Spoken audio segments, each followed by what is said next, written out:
Hello and welcome to tonight's special Cybernaut Club podcast. Coming in all the way from Alberta, Canada, we have Charles Simpson.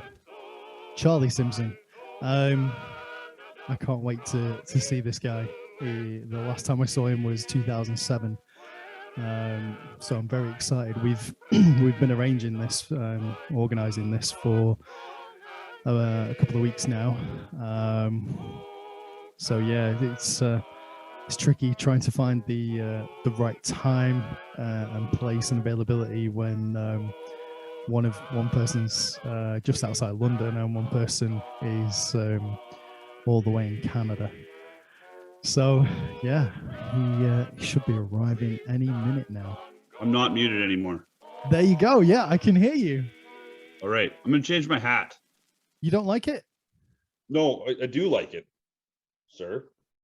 But I think I'm gonna wear this one. No, you can't see it. No. Is that a MAGA hat? Okay. Was that a Make America Great Again hat? Oh yeah, it is. Yeah. I have I got three of them now. I was gonna say it's a shame you can't see it. I have Make Canada Trudeau-less.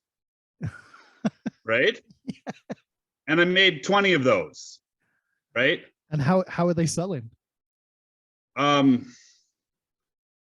I don't think I've sold any. Okay. They're gifts. Okay. Right? I spent a lot of money running for the federal election. Yeah. Right? So whatever.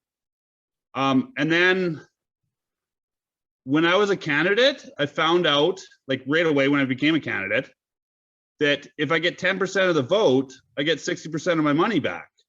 Okay. Right? So my boss was being my campaign manager for my city election. So he became my campaign manager for my federal election. But as soon as he got into it, he's like, man, I don't want to do this. You know what I mean? Find somebody else. Right? But meanwhile, I've sent him like 2 stacks of like receipts, and he hasn't put them into Excel yet. And I got a huge pile of receipts, right? And then is that for expenses for the campaign? Yeah. Yeah. Well, it's just every receipt for me, right? See, when I found out I could get 60% of my money back, I figured I could get 60% of the beer I spent, money on beer I spent too, right? So then I had to phone, like I missed a Zoom call with the federal campaign kind of people, right? And so I called them to ask a couple of questions, and like I set up a federal bank account for my campaign, but I wasn't allowed to use it without Alex's okay. So that was stupid, right? I'm not gonna get a hold of him if I need to buy something with the campaign, right? So we never used it, right? And so then this lady that I was talking with at the PES website, she told me that the limit for federal spending from the candidate themselves is $10,000. Okay. Through that bank account, or without that bank account, it's only 5. And so I'm like, well, so I don't know what she told me the consequence was, right? But like, I don't know what I spent, right?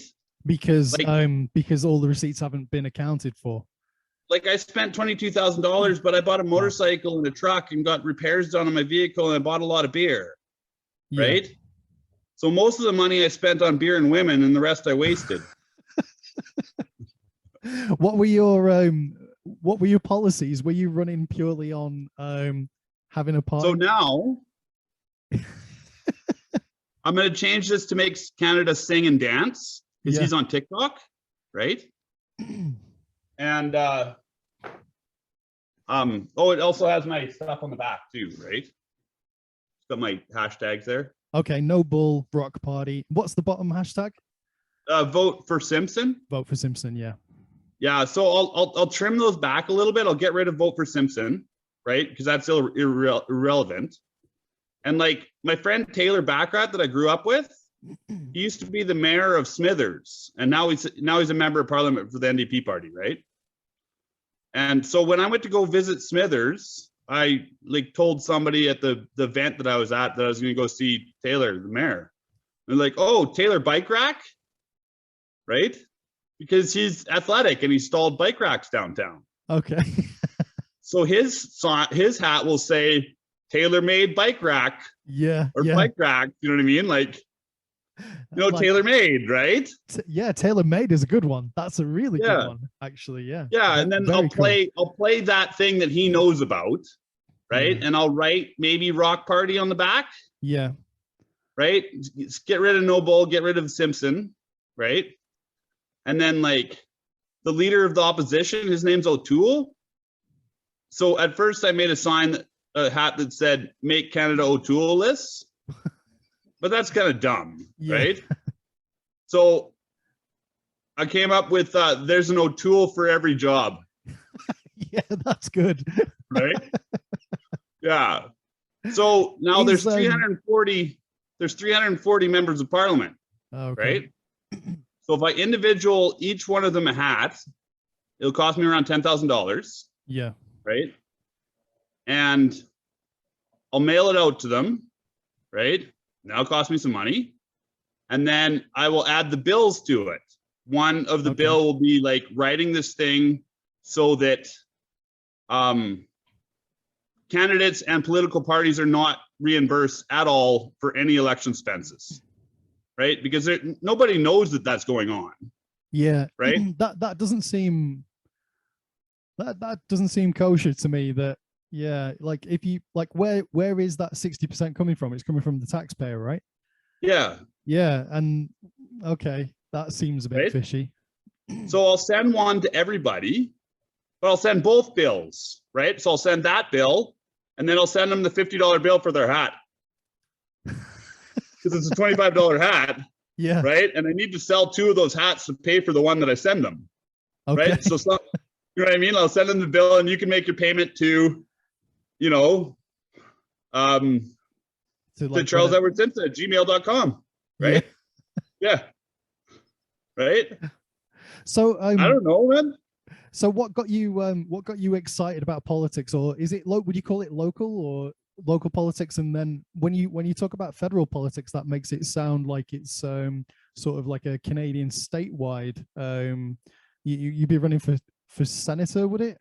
Senator in Canada, or well, senators like or our next level of government. Okay. Yeah. Right. So like there's the member of parliament and then there's the Senate. Okay. So I think the parliament decides on bills and votes them in or out or whatever, changes the wording, and then if they're passed, they get passed on to the Senate, and the Senate has the option of you know, voting me in or voting them out. Yeah, so that's sending them back probably. That's kind of similar to what happens here. We have the Houses of Parliament, and then we have the House of Lords, and the House of Lords is slightly higher up, and they can block any bills that go through if they don't agree with them. We got our system from you. Yeah. I think everybody did. Yeah. Elizabeth's still on our coins. Yeah. Betty, sorry. Maybe, you know, for how much longer? She's looking a bit frail since, God rest him. The Duke can't skip Charles, eh? Yeah. I think it definitely will be Charles and then William. But yeah, Charles is 74 or something like that, 72, 74. So that's not going to be a very long reign.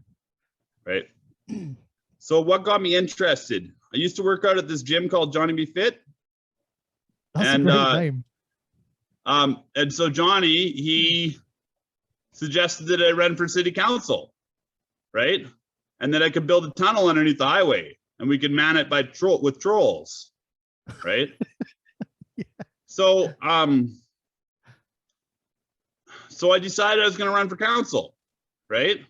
And I was still like Johnny Be Fit kind of closed down, but I was still working out at the park and doing runs and doing their little CrossFit style workouts, right, with them. And he was running for council. And I wasn't telling anybody until September 18th or 21st or whatever day, September 18th, right? Until nomination day, I wasn't telling anybody. Yeah. Right. And then on nomination day, I went downtown with my signature sheet and I went and found 5 people to go sign me up that I didn't know. Yeah. And I said, vote for change. And I started this Facebook for vote for change. Right. And then Facebook was like, that's not your name. Right. So we changed it to Charles Simpson. Yeah. And my friend was down in the rodeo at the prison in Louisiana. So then it became no bull, right? Vote for Simpson, no bull, right? And I got this picture of a bull trampling on this guy, right? So this year I took that a little further, right? And I made 2 signs of it, right? Signs are expensive, so I only made 2, right? Yes. Yeah. So, and then as you see, there's some eggs smashed right on his forehead there. Okay. And is that from passers by? Yeah, that's from Halloween. Okay. Right? Trick or treat. Right? So I put eggs and toilet paper and candy out, and I put trick in the box with the toilet paper and the thing. Right? And then candy, down on the bottom step for everybody else, right? Yeah. Like, so yeah, I put 8 eggs there, and 4 of them were thrown from my property, right? They weren't throwing them at my house. Yeah. And then like 6 or 8 rolls of toilet paper, and one little group that was walking by us, because we were in the backyard, it's social distance. First of all, I don't want to answer my door. Yeah. Right. And secondly, like, just have fun. How many? And I believe that people will self-govern themselves, so they're not going to take all the candy the first person, right? Yeah. So at the end of the night, all the full rolls of toilet paper were gone, all the eggs were gone, and there was like a sucker, 2 suckers, 3 chocolate bars left, right? And the eggs have been thrown at my sign and at my gong, and like, man, I was like, yeah, right? That was good. Like, that was perfect. Yeah. So yeah. That's really cool. So is Halloween a massive deal where you are? Like, do you get armies of kids going around collecting candy as they go around? Halloween is my favorite day of the year. Me too. Yeah. 100%. Yeah. Yeah, you can dress up as whatever you want. You go out, and every girl dresses up as a slutty something. Nurse, police officer, whatever, right? Or a kitty cat or something. Yeah. Like I grew up in Ireland, and we were very influenced from like American culture, and they don't celebrate Guy Fawkes Night in Ireland because it's that's the 5th of November. Yeah, that was like 2 days ago. So they have bonfires on Halloween in Ireland and fireworks displays. So my memories from being a kid is going out, like the whole neighborhood is out. I'm out with my parents. I'm dressed up. I'm collecting over there. You don't collect money. You get sweets and you get fruit and you get do you know what a monkey nut is? Like a peanut in a hard shell. We call them monkey nuts. Like a peanut, like a natural peanut. Yeah, natural peanut that you break. So you get loads of those, and you get pomegranates. You know what that is? Like the fruit, you break it, and it's got all the crystals inside. So yeah, that would be my Halloween as a kid. And then everybody gives out mini chocolate bars here now, right? Mini suckers. It's a commercial thing, right? Yeah, it's easy, so you can easily budget for how many people. No, when I was growing up, Mrs. Waddell would offer us, do you want the homemade chocolate bar or the store-bought chocolate bar? Right? Like the store-bought chocolate bar was like one of those giant, like, I don't know how big, like 150 milligram, 180 milligram, one of those size chocolate bars, right? No, I want your chocolate bar, right? Like, I'm glad that I never, I never took the store-bought chocolate bar from her, right? Like, like now realizing that, you know what I mean? Like I can get a Cadbury any day. Yeah. Right. Yeah. I can only get Grandma Waddell chocolate bar once a year. Yeah. Right. So and is she still around? No. She's gone. So like she's old enough to fart dust. No, I'm just kidding. So Grandma Liddell, her chocolate bar that you took has formed a special memory, and nobody else can experience that now. Only people who experienced it at the time. Like anybody can get a store-bought candy bar, but it's that personal touch that makes it so much better. Man, I should do that next year.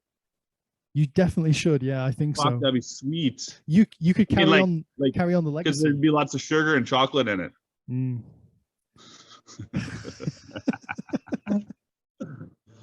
It's amazing to see you. The last time we saw each other was in 2007 in Barcelona. Do you remember that? Yeah.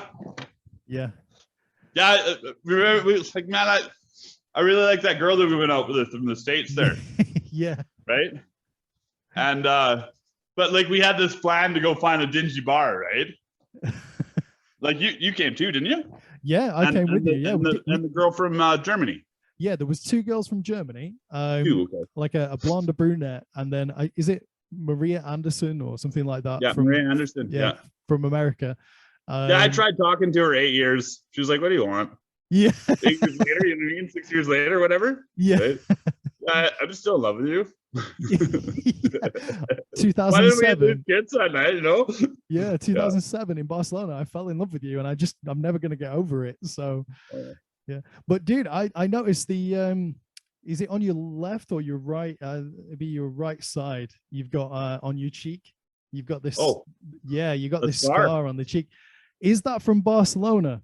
Because I remember when we first met, you had like a piece of tissue to your cheek. Because tell us about that that adventure, because it was like the night before, a couple of days before. So it was somewhere right after my birthday, so it was probably around March 17th, maybe. Yeah. And so I was in San Sebastian, and we were staying on this hostel as a second floor, and we were drinking wine. And I've never experienced $1 bottles of wine before, right? So like 8 or 10 o'clock came, and it was time to go to the bar. Yeah. Right. We couldn't stay on the patio anymore. Right. So the drunk ones went to bed. I didn't make it to bed for some reason. So I went out with the crowd and we went to a bar, and then I was like, man, I gotta go home. Right. Yeah. So I left the bar with the giant drink that I had. Right.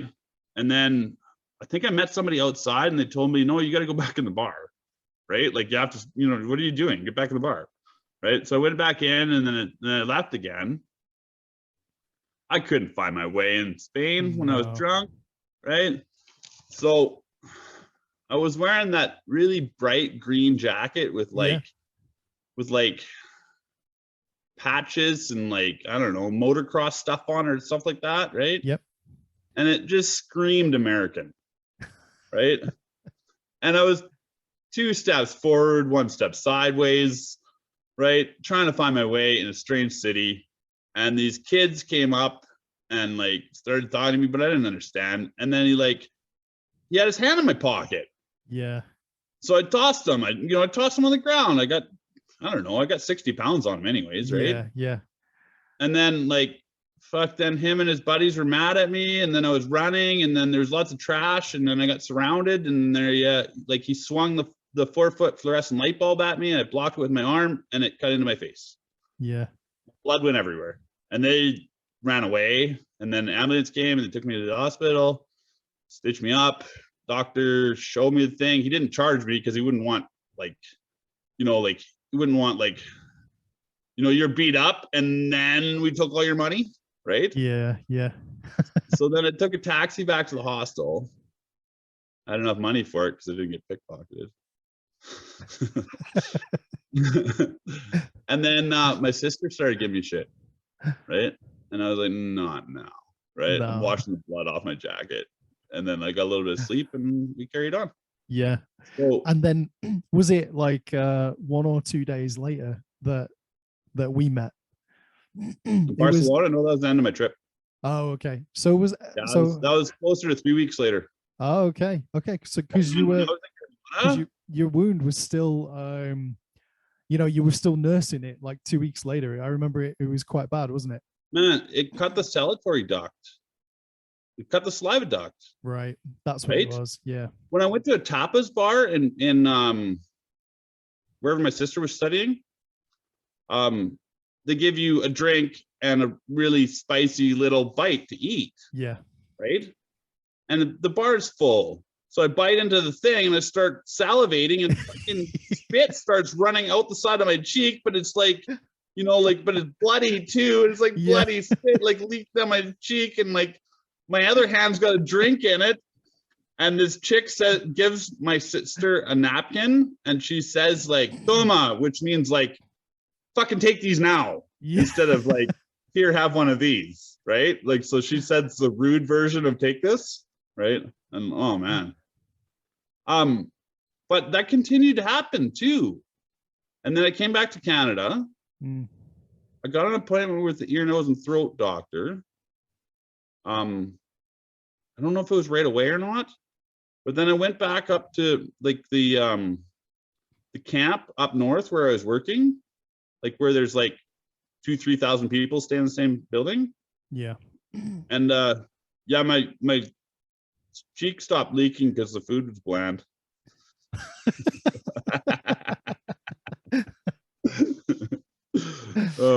Oh, dude. And then a year later, like I had an appointment with the ear, nose, and throat doctor. So that was in March 17th, right? My stepfather's birthday is May 3rd. I pulled a piece of glass out of my cheek then, right? Like it worked. It had worked its way out to the surface because your body wants to get rid of it. Yeah. Right? Yeah. And so I worked at it a little bit and made it bleed a little bit, and then I left it alone, and then I like, oh fuck, what is this, right? And I grabbed onto some tweezers and pulled this piece of glass out. Oh my God. So then my appointment with the specialist was a year later, and he took 3 more pieces out. Whoa. Yeah. Dude. And then he asked me if I wanted parabolic scar removal. So he'd make a jagged cut on the scar line. Okay. And you wouldn't be able to see it.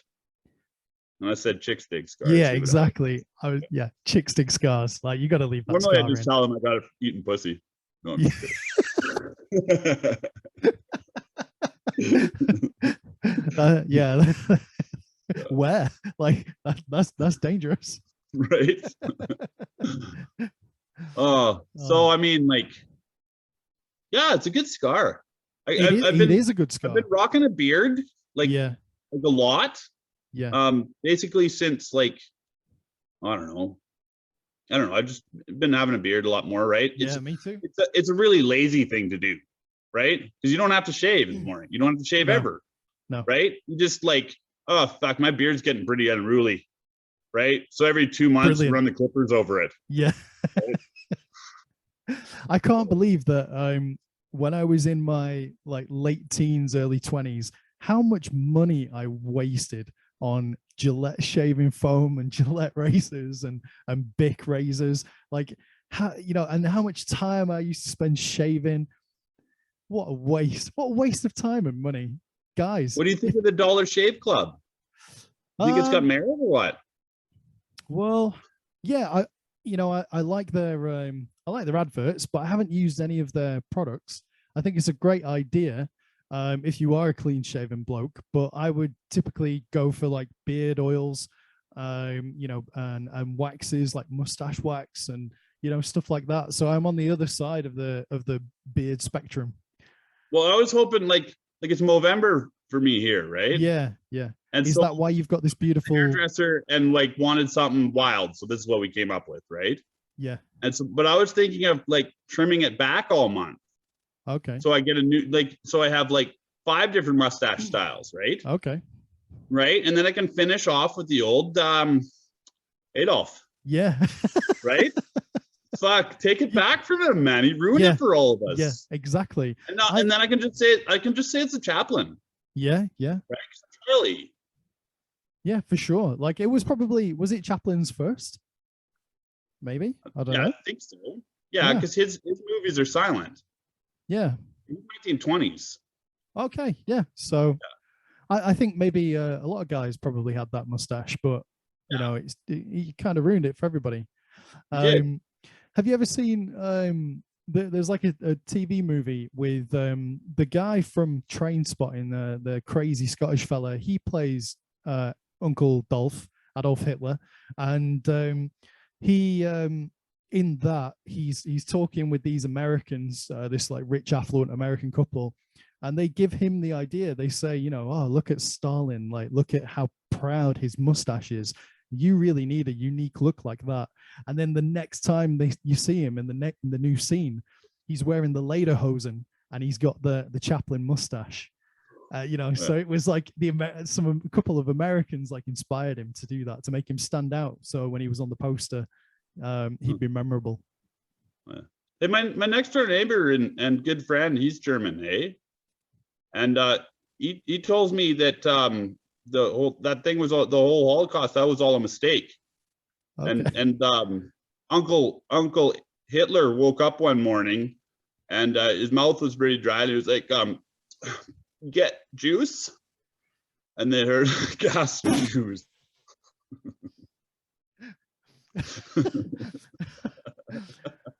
Oh man. Just a big old misunderstanding, right? Yeah, totally. Completely. Yeah. Sneak another one in there? Yeah. But you know, they say there's safety in numbers, right? Yeah. Tell that to 6 million Jews.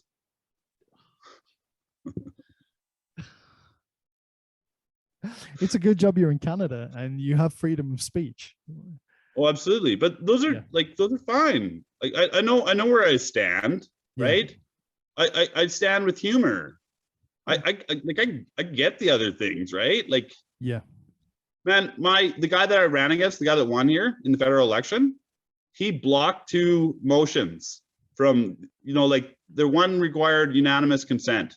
And it was asking, as one of the recommendations from the Truth and Reconciliation Committee, that Canada requests the Pope to apologize for how he treated the Native people, right? Oh, so he blocked that. Yeah. Right? 340 to 1. Yeah. Twice, right? And then he also blocked this conversion therapy. Okay. Right? So like whenever I talk about that with people, I say, come on, Garnet, just say it. Just be like, my kid ain't gonna be no fag. Right? Like just, you know, because he doesn't give a reason, right? So like, I don't know. Yeah. So what was your position on the whole Pope apology? He's coming to visit, so they might. Okay. Yeah, but it's disappointing that like 340 members of Parliament asked the Pope to apologize, and the one cabinet minister in my riding doesn't, blocks that twice, and says it's because of the wording. Do you think? Right, and then when asked at our candidates forum, he said, "Oh, the newspaper got it all wrong. Please check my website," and he spelled out some website. And then he jumped questions and started talking about jobs. And it was 2 minutes for each of us to talk about that issue, right? So it's such bullshit. But hey, he's in a blue riding. He lost a little bit of percentage, but he still picked up 50%. Yeah. Right? So so in Alberta, all he cared about this election was to try and get Trudeau out. Yeah. And basically what I noticed from both my elections is we voted for no change. Yeah. Right? We don't want change right now. Right? So like we put the same mayor back in. We put all the incumbents that were running, we put them all back in. Trudeau still has a minority government, right? The NDP still picked up their same seats. the PC part is still picked up Alberta and Saskatchewan. You know what I mean? There might have been some small shifts, but like nothing really, right? So I wasn't planning on running for the federal election. Yeah. I got my 5 signatures in for the municipal election, and when I was like giving them to the returning officer, I was like, can I run in the federal election? Right? And they checked into it, and those don't. The provincial election, the provincial people, they're in charge of healthcare and schools. And so they can't be municipal as well, right? Because then they might just put the, you know what I mean? They might build the hospital in their town. Okay. Right? But the federal is in charge of, I don't know, like, you know, foreign policy and climate change. Yeah. And so that's doesn't have a bearing with municipal politics. So it can be both. Okay. Right? And then I was like, 180,000 for member of parliament, 30,000 for city council, 4 years of that, I'm a millionaire, and I'm going back to fucking traveling. That's a good plan. Right? Well, it didn't work out, but well, I got a new plan. Plan. Not this time. So what's your new plan?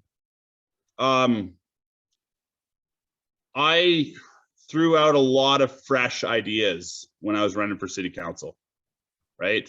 About about recycling our own plastic instead of shipping it to Thailand, right? Yeah. Why would anybody, like, why would Canada, a humongous country, ship plastic or waste to Thailand?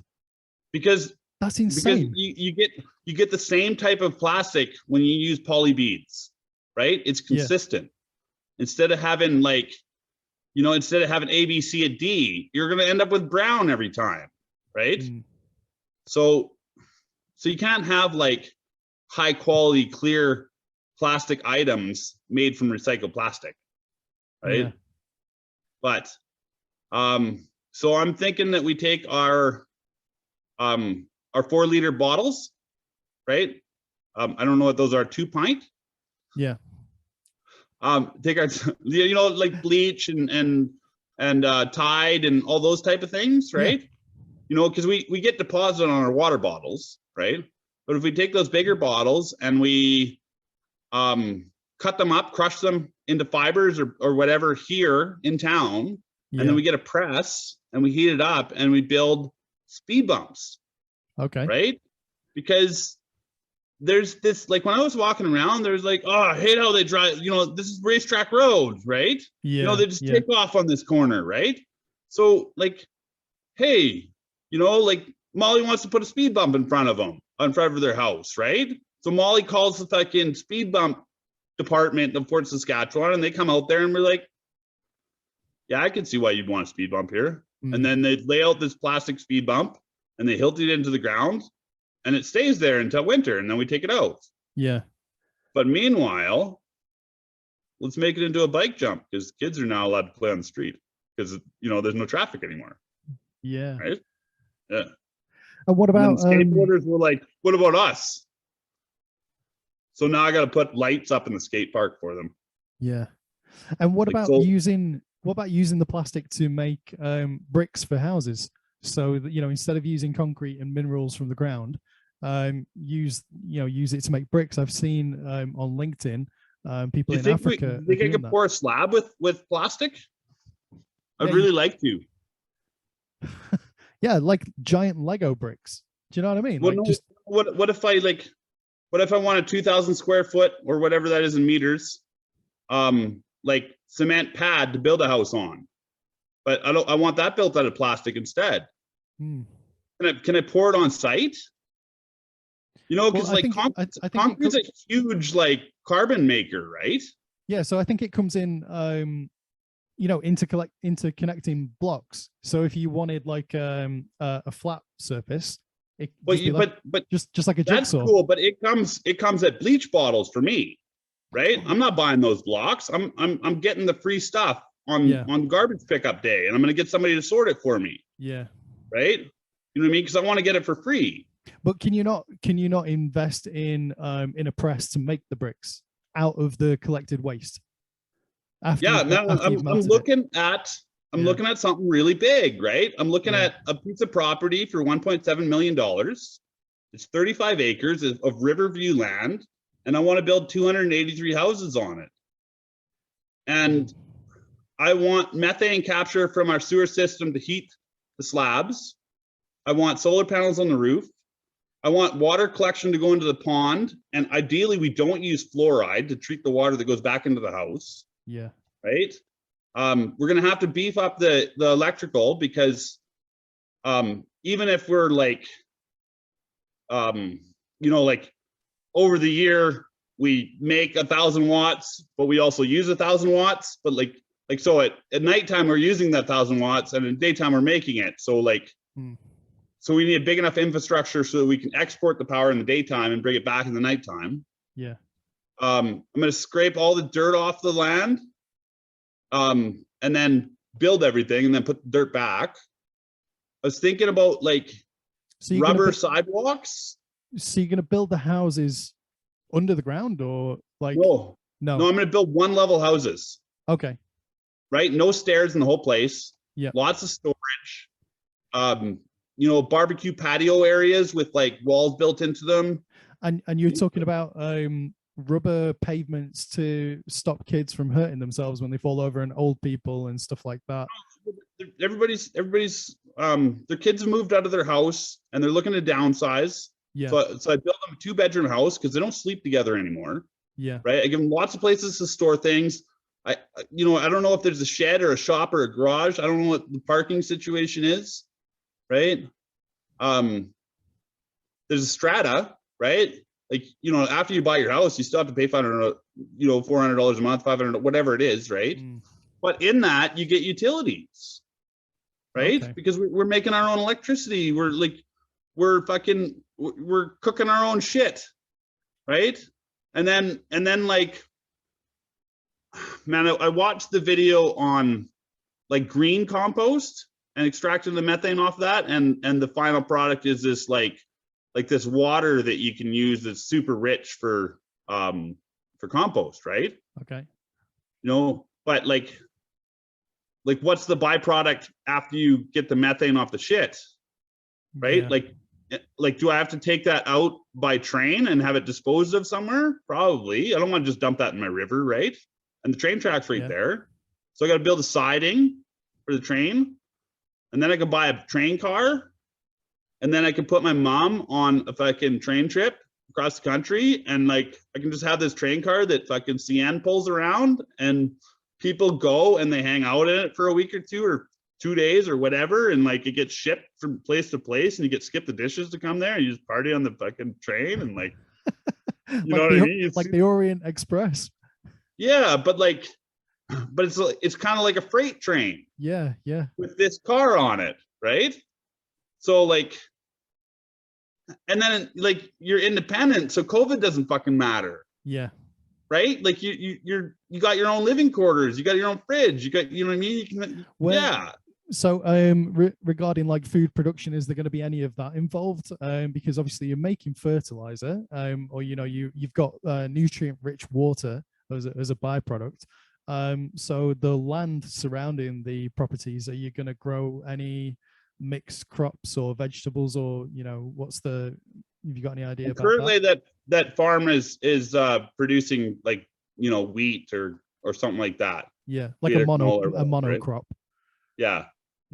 So I would suggest continuing to fertilize that style of crop in the nearby area. Yeah. Right. But the property tax for that 35 acres is $67 right now.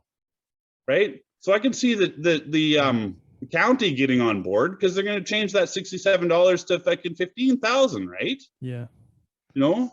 And then that's the first property, right? There's a little divide, and then there's the next property, and then there's a creek, right? And then there's another little property, and then there's another bigger one, and there's 6 or 7 that's from there going towards Edmonton, between the river and the train track. So if I get one, Yeah. I can probably like just keep going, right? Maybe change the. Are they currently available? Are they for sale, or will you have to negotiate with current owners or residents or something? It's been for sale for a while. Yeah. So It's owned by an investor. That makes it better, doesn't it? If it's been up Some, for a while. yeah, somebody farms the land, right? And they probably pay the $67 in tax, right? And I asked some guy that was walking if the land that I was driving across was for sale, and he said he farms that and they'll never get zoning changes there, but this piece of land is for sale, right? So I went to this piece of land. I was like, yeah, this is sweet, right? And then I went back with my buddy that just made a whole bunch of money on stocks, right? Like he has the million, right? Nice. But he's not like. So I went with him and we pulled up to the land, we checked it out for a bit, and I was like, I'm gonna go talk to the neighbor. And he's like, don't, right? So anyways, I went and pulled up to the neighbor's house, and he's like, I'm gonna stay in the truck. I'm like, I know, right? So I went and knocked on the door, and she came and knocked on the window. And her dog was barking, and then she opened the window, and I told her that I wanted to develop that property, and she's like, no, right? And then I asked her some other question, and she was like, you can leave my property now. And she was really nice. Yeah, But you know, she wanted nothing to do with it. No. Right. So then I got permission from the realtor to drive on the property, right? Because the gate wasn't locked, right? So I went for a drive, like while it was still dark out on Friday morning, and I put my like running app on so I could track my progress and elevation, stuff like that, right? And I just did a perimeter trip. And then I came back and like hung out at the gate, and I might have like videotaped the train going by and like was checking out TikTok and, you know, whatever I'm doing, right? And then I seen the like headlamp of somebody coming up to the gate next door, right? Yeah. Like, you know, time to shut all this shit down, right? So I shut it all down and like backed up and like drove up to there and like not entering the property, you know, like stopped on the road and said good morning, right? And like, I mean, he talked to me like 15 feet away. I made sure all the lights were on in my vehicle so he could see me. Yeah. Right. And I told him the first thing that I'd do is plant some cedars along his property line. Right. You know, to give him his privacy back. Yeah. But like, fuck, like he wants, you know, he's got a farmer's field next to him. It grows 4 billion stalks of wheat. He doesn't want to trade that in for 300 people. No. Right. He likes the wheat. They're really good neighbors. Yeah. Yeah, he can just like, you know, wander around on his property and do whatever he wants, and you know, he's got nobody overlooking him. There's no noise, no people, you know, he's got total privacy. Well, he's got a great lookout. Yeah. Right. And now I'm going to cut into that lookout. Right. But the way you're going to do it, if you're building like a, you know, single story property, if you're raising the sort of the field, you know, or raising the soil, like you said, you're going to take the soil up. Why don't you have the property so that it sort of slopes a little bit, and then put the wheat back on the roof of the property, and that'll insulate it? No, I'll use a tin roof. Okay. It'll last forever. That'll be loud though, won't it? You know, that's quite a nice noise though. You know, when you're underneath it and it rains. Maybe there's a better option. Maybe you can like plastic coat the tin. Okay. Right. But I don't want to use asphalt shingles. They're bullshit. You got to change them every 20 years. Yeah. Right. That's what everybody uses here. Right. But I'm not like, I don't have to do what everybody does. No, of course not. I started writing the business plan this morning. My realtor, he came over here to give me a appraisal of my house, and he appraised it at like it's not worth getting an appraisal done by the bank, right? Like, you know, I haven't gained $100,000 worth of equity in my house, so there's no point in trying to get like paying $700 to get an appraisal done. Plus, I don't have a job, right? So the bank's not going to lend me money because I don't have a job, right? And I'm not going to fucking go and like. I'm not going to say anything more. I don't know who's recording. Yeah. You don't know who's watching. Yeah. Yeah. So, you know, like, so anyways, I can't borrow the money, right? Yeah. I can't borrow the money from the bank. I need, like, the property's worth $2 million, right? But then development costs, I thought development costs are $1 million, but they're not. Yeah. They're $4 million, right? Oh, right. Okay. Right? You know, like, and like, I'm gonna have to do every step there, right? So I was right, like, I went to a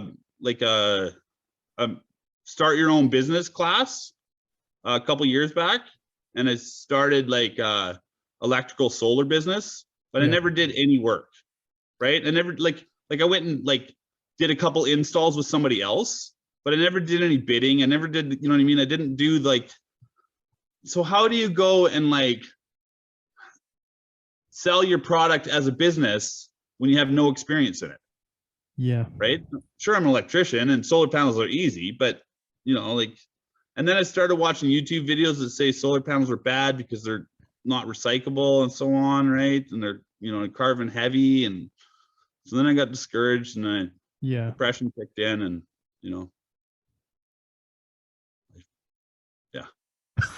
But fuck, I'm on a roll right now, man. Yeah. Yeah. I put down the backgammon game on my phone sometime early this, you know, like January, February, something like that. Yeah. Right. And I've like, I got my building moved. I put asphalt down. I did the floors downstairs in my house. I painted everything. I painted my cupboards upstairs, you know, like, so, and then like, also, you know, since we've last spoken, are you now, do you have a family? Are you married? Have you got kids? Or are you still just as wild and single as when you were back in 2007? I made a plan not to have kids until I was 50. Okay. I don't know if that's fair to my child, but I think I got a lifetime of raising myself first. Yeah. And I'm recognizing the benefits of that choice. Yeah. Right. I really am. You know, like I just hooked up, whatever. Just, you know, I just messaged a friend because I seen that he'd made a post on Facebook, and like, it's somebody that I used to go to his class of you know, a men's circle, a group of men sitting in a circle talking, right? Okay. What, like the Masons? Yeah, whatever it was. Yeah. So it's been 4 years since that, right? You know, so like I just messaged him because I seen him on Facebook, and he was like, "Yeah, I'm stressed out at being dad. You know, this dad thing's hard." Yeah. Right? And I'm like, "Man, I'll be your godfather." It is really hard. I've got 2 daughters now. Oh yeah. Yeah. I've got a 2.5-year-old and a 7-month-old. So like, you know, brand new. Oh yeah. Hey Paul, I'm gonna run up to my vehicle and grab a card. Yeah, go for it. Hey Paul. Yeah. There's a giant pumpkin drop in a town close by here called Smoky Lake, right? And due to COVID, they canceled their pumpkin drop this year. But I knew I was running for city council, so I contacted them and trying to get a pumpkin. Like, hey, you guys have giant pumpkins, you drop one every year, right? Well, they weren't very helpful on that. And then when the farmer had his pumpkin and they canceled their show, he sold it to me. And like, man, he really pushed me and he got that pumpkin sold to me. Yeah. Right. I paid for it like it was 650 pounds, but it's not, but it's pretty fucking big. Whoa. Oh my God. So I'm having a little bit of rot trouble here. Yeah. Yeah. This was on the bottom. I didn't know about it. So I don't know if there's anything I can do to like if I could run the heat gun on it, if I could like burn it in that spot to prevent it from rotting. Yeah.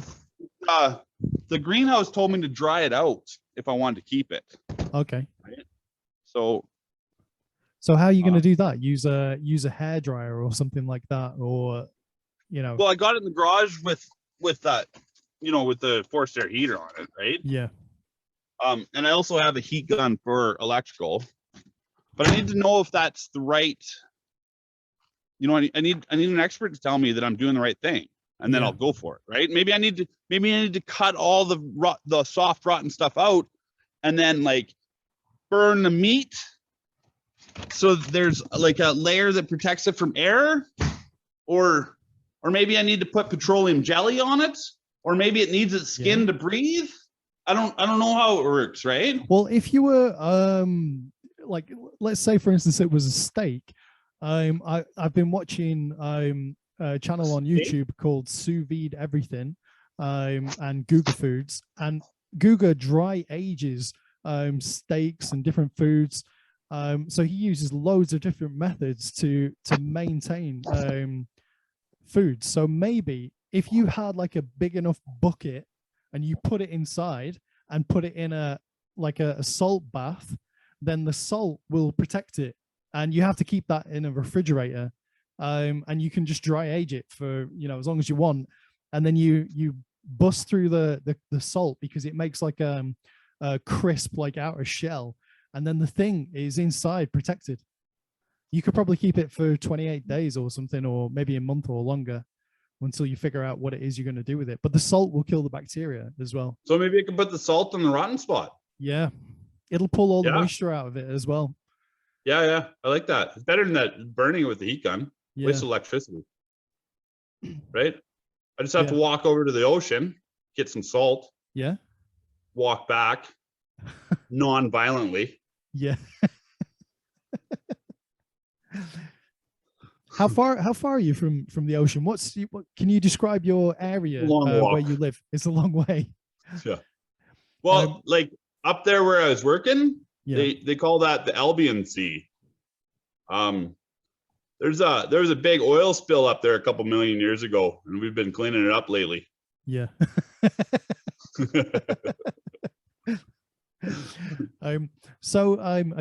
You've been you know, an electrician, or what would you call yourself? What are you qualified to do? Well, that's what I've been telling them. I'm an electrician trying to be a politician. Okay. Yeah. That rhymes. That's good. So last time I spoke to you, you were working very independent. There's no political parties that's going to let me in. Yeah. Right. So I came up with my own. I call it the Rock Party. Rock. Or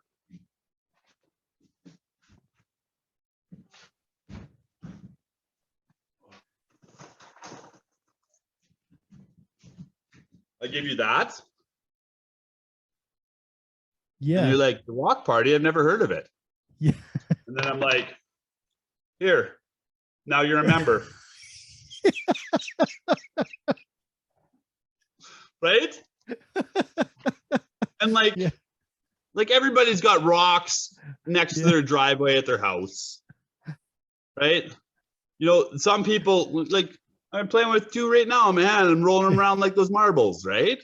You know, like, and they mean stability. Yeah. Right? And solid. And like a foundation. Yeah. It's, you know, it's what the earth is made out of. Yeah. So I mean, it's a really good name for it. Plus, we've all been to a rock party. Yep. Right? Like, you know, like, because everybody's voting is, you know, it's born after 1940. So we've all been to a rock show. Right? And man, like Bart Simpson always says, rock, paper, scissors, rock always wins. Nothing beats rock. Lisa, Bart always goes for rock.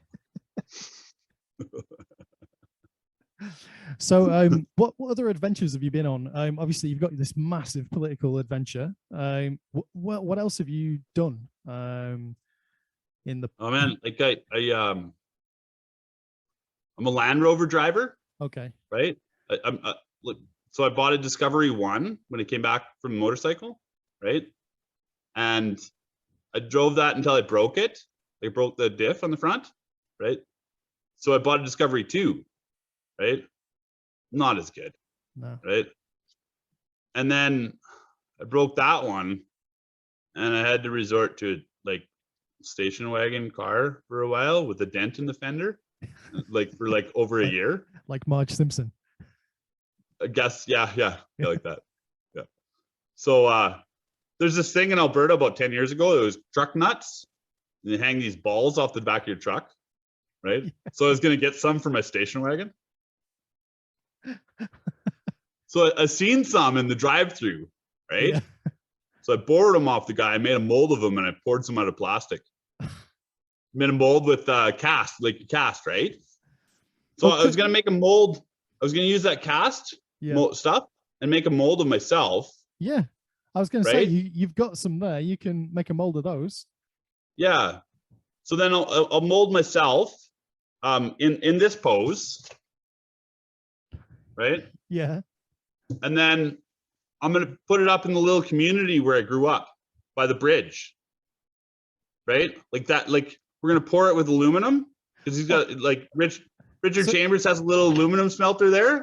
Yeah. And like last time I seen him, I was like, hey, Richard, do you want to be a statue? And he's like, no, right? I'm like, oh, well, I do. So is it going to be like the statue of David? Like you're going to be nude and you're going to have these great big danglers? No. It's I'm gonna be wearing I've been wearing the clothes that I would be wearing. Okay. Yeah. Okay. I think so, right? Yeah. You know, if I've been working out a lot, I'd take my shirt off. Yeah. Right. You know what I mean? Because you want to embellish, right? Yeah. Holy fuck! That statue's got a 12-inch penis. Right? No, it's just the stand. Like that's just helping it stand up. Yeah. So I mean, like when I was pouring my concrete, I did a tracing of my shadow and I cut it in plywood, and I was going to put it on the bottom of the suspended slab, right? But then like we had to take all the rebar out and redo it. So then we forgot to put the cutout in there, right? Yeah. So then I took it with me to the music festival, and like there's this white cutout of me, like my white shadow. It was like 7 feet tall, right, or whatever. And like it was just hanging around camp. And then when he probably got a lei put around his neck and whatever, right? And then when I was done, I went and nailed it to one of the trees up there at the community gardens, right? The community hall, whatever, the picnic grounds, right? So Richard, like the guy that has the aluminum smelter, he called it the Yeti because it was white, right? And so he went and put two Sasquatches chasing it, right? Not knowing that it was me. And then we had this chat, right? Well, that guy, he just gave away 50 acres to Dunster, right? Like he sold it to them for $10, right? What's Dunster? Is that like Dunster's a little every 7 miles there's a railway station when they're building the railway. So Dunster is a little community. Okay. Right? It's got a general store. It used to have an elementary school. There's a community hall. Population might have been 500 at one point. It's probably down to 200 now. Yeah. There's cattle farming and a little bit of bush work and maybe some tourism and whatever people do. Out in the mountains. Yeah, nice place. So, good people. Are you finding in Canada that people are moving away from the countryside into the cities, or are people having enough of city life and moving back out? Well, when you're 17, all you want to do is get out of this town. Yeah. Right. And then, like when you're 23, you're like, home's pretty good. Right. So if you were lucky enough to do that, right, and you went to university or you went around the world traveling, and then you came back home and you met some girl that's from home, or you brought somebody home with you, right? Then home's great because mom's there and the old friends are there and you know where everything is, right? Yeah. And like I love that piece of property like I grew up on. I went out there and built a fence this summer. It was amazing, right? Man, I got a whole mountainside that was logged 20 years ago, and now we're gonna brush it out so we can go snowmobiling, 4x4ing up there, right? And the property is pretty. It's on the north side of the valley, and it's got green grass, and sure, there's lots of old fucking junk and trucks and, you know, broken equipment, but like I've learned to value that now. Yeah, that's the good stuff. Like, you know, over here I can't live like anywhere near to the way in which you guys live out there. It's just a totally different place. But on TV, I watch Rust Valley Restorers, you know, and stuff like that, where those guys are out in Kamloops, and every now and then, you know, the guy with the dreadlocks will be like, "Oh, I know where that car is," and then, you know, it'll show you a 20-minute sort of clip of them going out into the wilderness, and then they have to move a boulder, and then tucked behind a brush, there's a beautiful car like from the 60s, and then he has to get it up on the truck and take it back and fix it up.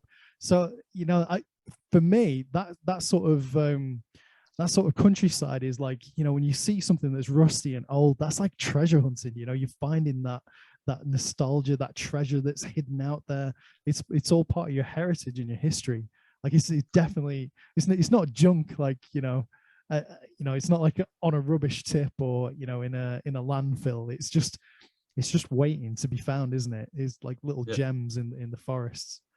Well, there's like, my stepdad liked the Ford pickup trucks, Ford 150, 1980s era, right?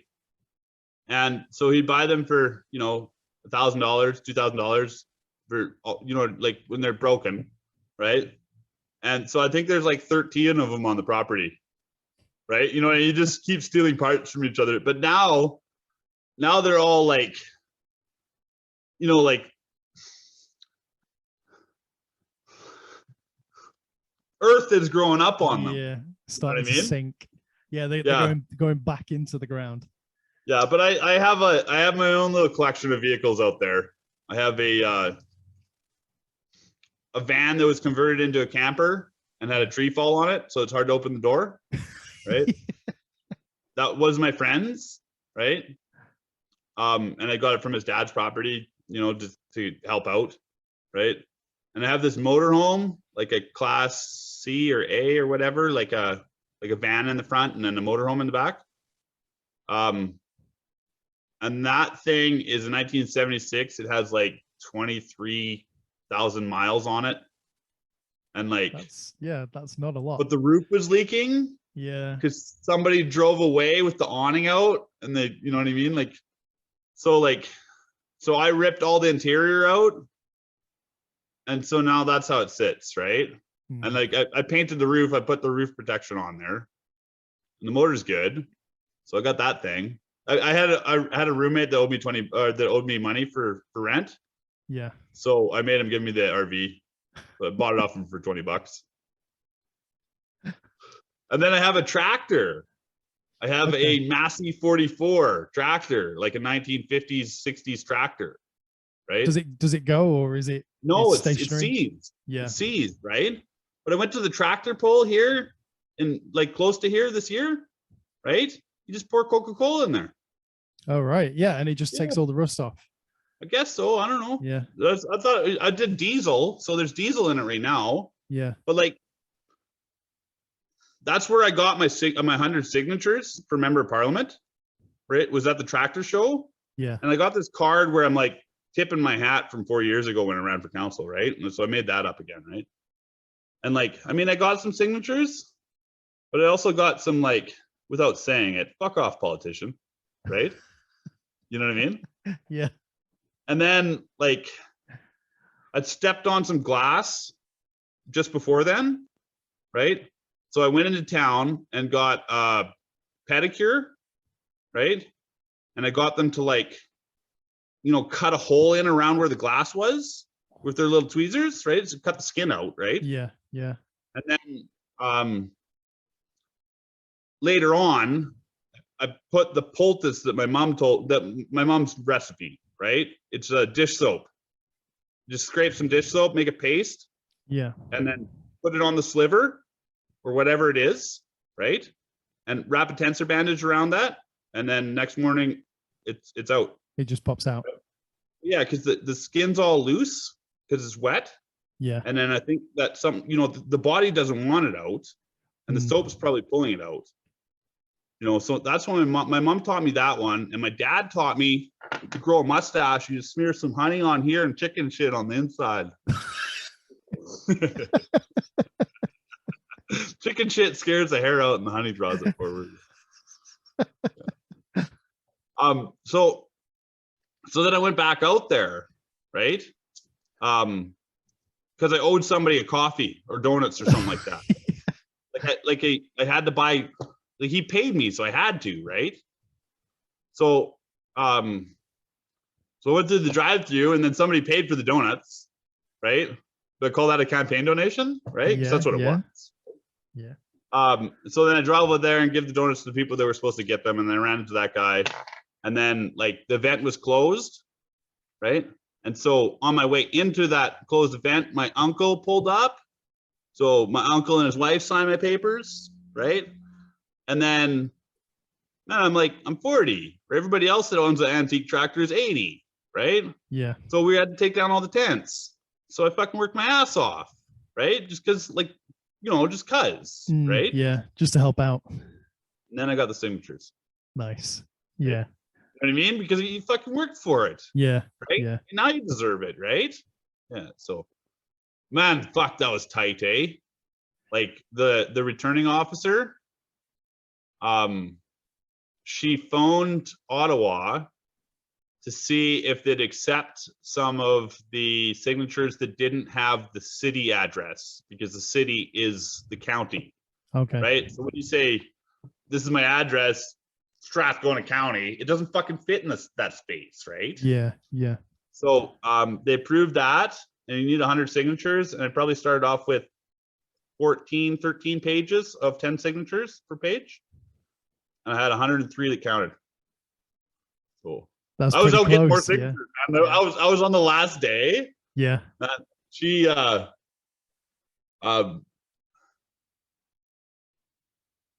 she had more trouble for me than anybody else, of course, right? Yeah.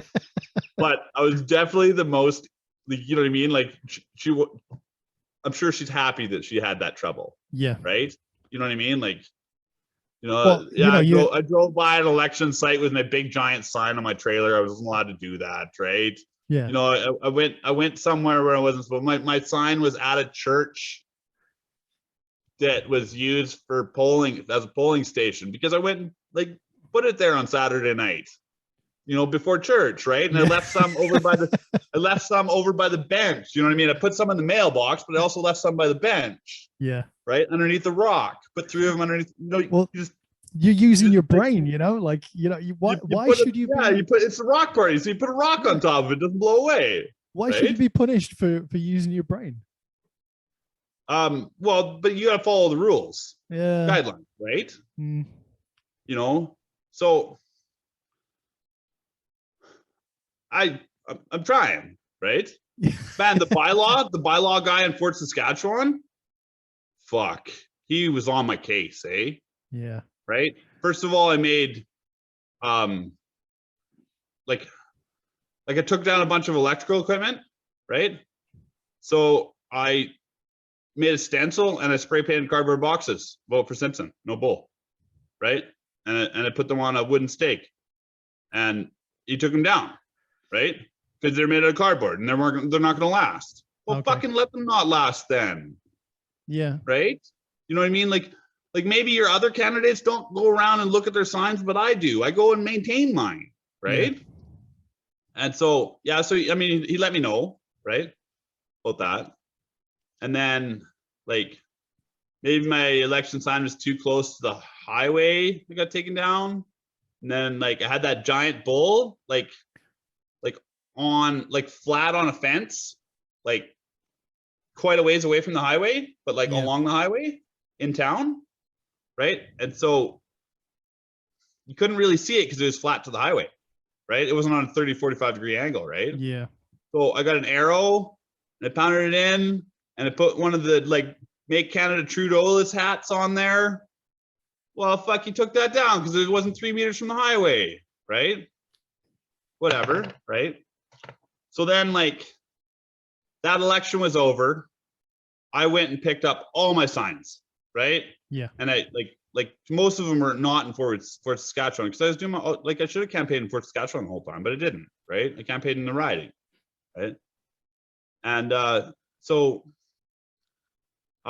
the ultra right candidate gave me his signs. He had to work on the next day. We became friends. I became friends with most of the people that I ran with, right? Yeah. You know, so irregardless of their views, like irregardless of their position, isn't that how it should be? That you should be able to accept one another?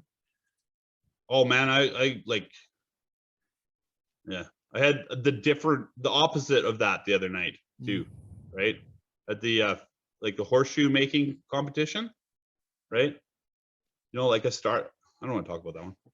You know, yeah. So I picked up his signs. He had to work, right? So I drove around the county because I didn't have any pickup. I made mine. Mine are all made out of wood and spray painted, right?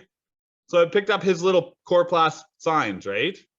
And then I printed off 211 by 17 posters of my business card. So I spray glued them onto the election signs. And then I like took a shopping cart full of them and I went and put them around town. And I had my music playing and I brought the easy button with me and I bought a bunch of like, you know, I bought a bunch of necklaces at some little craft shop, you know, and like all these little mini hats. So I brought that stuff so I could give it away to people and shit like that. Well, I got to the department store and I stashed the shopping cart behind the department store behind the sign, right? Behind the brick sign. Well, somebody snuck up there and took a picture of it and put it on the Facebook group for the town, right? You know what I mean? Like that. Yeah. So I mean, I defended myself by saying, yeah, that is my sign. I got those signs from the PPC candidate, so he didn't have to throw them in the garbage. Yeah. And I didn't waste my own money on those signs, right? You know, so that shut that guy up, right? I didn't shut anybody else up, right? And so meanwhile, the fucking bylaw guy went and took down all my fucking signs, right? Because I had like glued them to a different sign because they said member of parliament, because I crossed off member of parliament and wrote city council. You like, you know what I mean? Like you couldn't even fucking see where it writ that, right? So you took all the signs down, right? Fuck. Right. So I got those labels from Staples, you know, to cover up parliament and wrote city council there. So now I'm running for member of city council. I'm still Rock Party. I'm still independent. And, you know, my signs are better. They're glued better on there now. And I wrote an email to all the councilors, him, city manager. And I said, yeah, sorry about, you know, some of this stuff missing out, but remove any more signs of mine and I'll consider it theft. Right. He was off the job. Right. Yeah. He wasn't allowed to pick on me anymore after that. Right. I had him in court before. Right. Yeah. Like, you know what I mean? We don't like each other. Right. Yeah. He so, sounds like an a-hole. Reply, I fucking kicked his ass off my fucking case. Right. City doesn't want to get charged with theft. Yeah. Yeah. But I'm getting charged with mischief by him. Hey. Yeah. He charged me with mischief. But that's almost like a badge of honor, you know, because keep out of mischief. I already got those charges. I don't know. The police officer left me a message to call her back about this mischief file. If she's gonna charge me, I'll go in for fingerprinting and we'll deal with the judge on it. But it's gonna get tossed because it's not relevant and there's no proof. Yeah. Right. And you know, it's all fair in love and war, right? Yeah, definitely. You know what I mean? So you mentioned recently, obviously you just mentioned Facebook, and you told me in the messages the other day that you're a member of a group about dinosaurs. Tell me about that. Well, they actually took my posts down because they weren't relevant. Yeah. Right. Christian dinosaurs against Christians. Yeah, that's what it is. Man, it's somebody invited me to go to the group, right? Like somebody that's been watching me, like a new friend on Facebook, right? Okay. And so I'm like, I don't just accept groups. I go and look at them, and even pages. Like, yeah, you know what I mean? Like, one of my friends has a page, and I'm like, I'm not liking your page until I like it. yeah, Right? yeah. I'd rather comment on it than like it. So I went on that thing, and I was like, dinosaurs against Christians. I wonder how many dinosaurs are in this group. Right? So I asked that question. Well, a lot of people identify as dinosaurs, right? I'm Wow. 31. Am I considered a dinosaur? Right? Like, those are the questions that get back. So, like, I just let that fester, and then I was like, well, how many people are in this group? Right? 52,000 people in this group, right? Wow. So I got on about that, right? And then I was having my I've been setting up a dance circle in a parking lot every Sunday night since I started running the election. It's something I tried to do 4 years ago, and I would like to have it set up so that vehicles all park around the circle with their headlights on, and we tune our music all in together, right? But lately, like, so far, it's just been me going, right? But I go every week, right? Yeah. So last week was Halloween, so I made a brochure with the professional company that made my brochures. They charged me money. I made 50 copies. I gave it out. I posted places. So the amazing the transit center next door, some guy came from there, and one of the employees of the Staples, where the parking lot of it, I gave her a brochure, so she came. And a taxi company, I made him park on the circle, so it looked like there's more people. And it was great. Like, I had a lot of fun. What kind of music are you listening to when you're doing the dance circle? Well, I just pay for Spotify, so whatever, okay. Right? Wherever I go with that. Yeah. You can do that that group listen thing on Spotify, where if you play a playlist, you can then invite people to join your session. So that could help you with your thing. So if you put a playlist together, and then the people who are going to turn up, you just send out an invite to them, like on WhatsApp or something, and then when they click it on their phone, it just all syncs up with your playlist, and it all plays at the same time. So they listen to what you're. But I'm not making a playlist. I don't care. Okay. Right. Like, I would love it if somebody else does the DJing, right? Yeah. But I also realized what I really need to do is, instead of asking 50 people to come, I need to like get commitment from 2 people. Yeah. Right. Yeah. Like I should probably send a message to my barbers, right? Because they might have come, right? So if they got this, like, hey, what are you guys doing tonight? Right. And then they're coming together, so they're safe, right? Yeah. And then there's 2 girls at the party, so more girls makes it better. Yep. Right. And then, like, I don't know, there was a DJ, he wanted to come, but he wants to come with his sound system. Okay. Right. And there's no people for his sound system. It's not necessary. I just want him to show up. Yeah. Right. Like, he can break his sound system, but we're not going to use it because there's no need for it. Right. But I'd like him to come check it out so that he gets the feel for it when there is nobody there. Right. So that when there is people there, then he can be the DJ then. Right.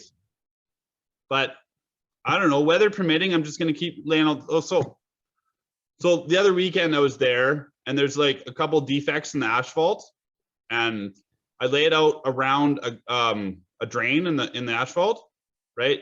And I laid out with flour. So when it rains, it's gone, right? Yeah, yeah.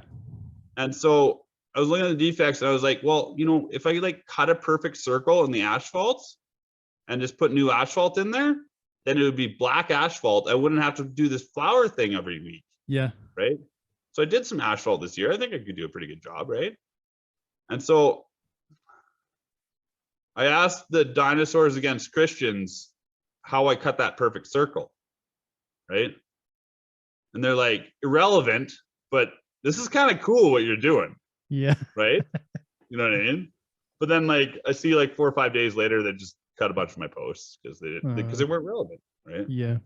And So is And the it? last post that I put on there, I shut off the notifications because I didn't, you know what I mean? I wanted to make my point, but I didn't want to listen to everybody else's. Yeah, yeah. So Were they an atheist group? Is it like there's 52,000 atheists all in this group, or what was the no, it's point of like it? it's for sending memes. Oh, okay. Yeah, Okay. it's pure comedy. Yeah. On the rules, it said like it, it said no like complete knocking Yeah. of you know what I mean? Like we don't need that here, Yeah. right? It's just a name. It's just a catchy Yeah, name. and you'll That's be all it was. removed for vulgar language and stuff like that, right? Yeah. But I mean, so they're like whenever somebody has a meme about some dinosaur, like I stopped I get. looking at it. Right? Is it?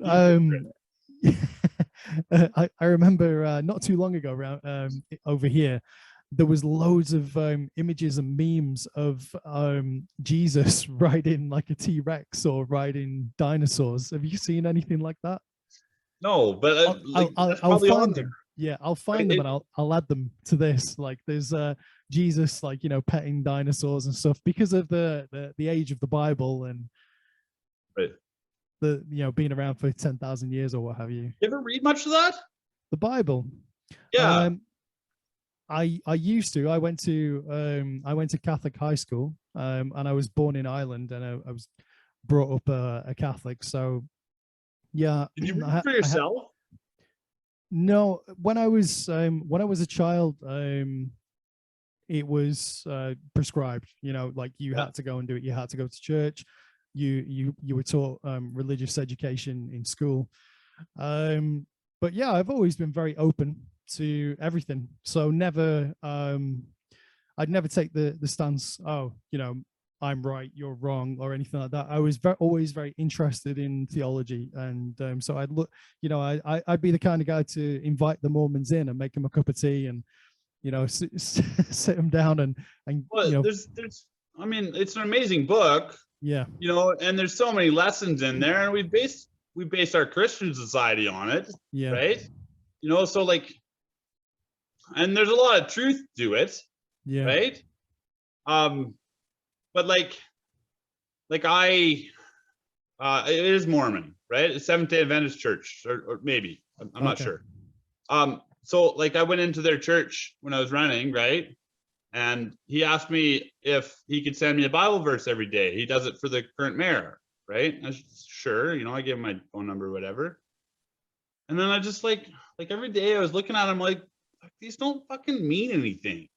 Right? It's talking about praying more.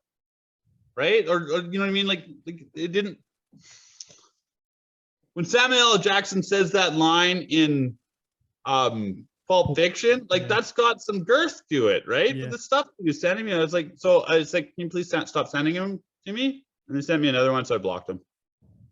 Right? Because they weren't getting good. There was nothing was relevant. And I was like, what the fuck am I reading this thing for every day? Was it that he was sending you, information from the Book of Mormon rather than the Old Testament or the New Testament? No, it was from both. Okay. I'll find them for you. I got just two phones. You got two phones. So I could Spotify one and TikTok on the other. Okay. That's what we'll say. That's what we'll say it is, but we know that you're like a Heisenberg or something, Well, I want to have a taxi company. Yeah. Right. And my old phone is a 2017 model, and it could no longer send emails. And how can you run a political campaign if you can't send an email? So I went and got another phone, but I got like the phone number from like the town where I grew up in, where I want to be the taxi. Yeah. But it's not the right number either, because I need an easy number. It needs to be 566 taxi. Yeah. Right.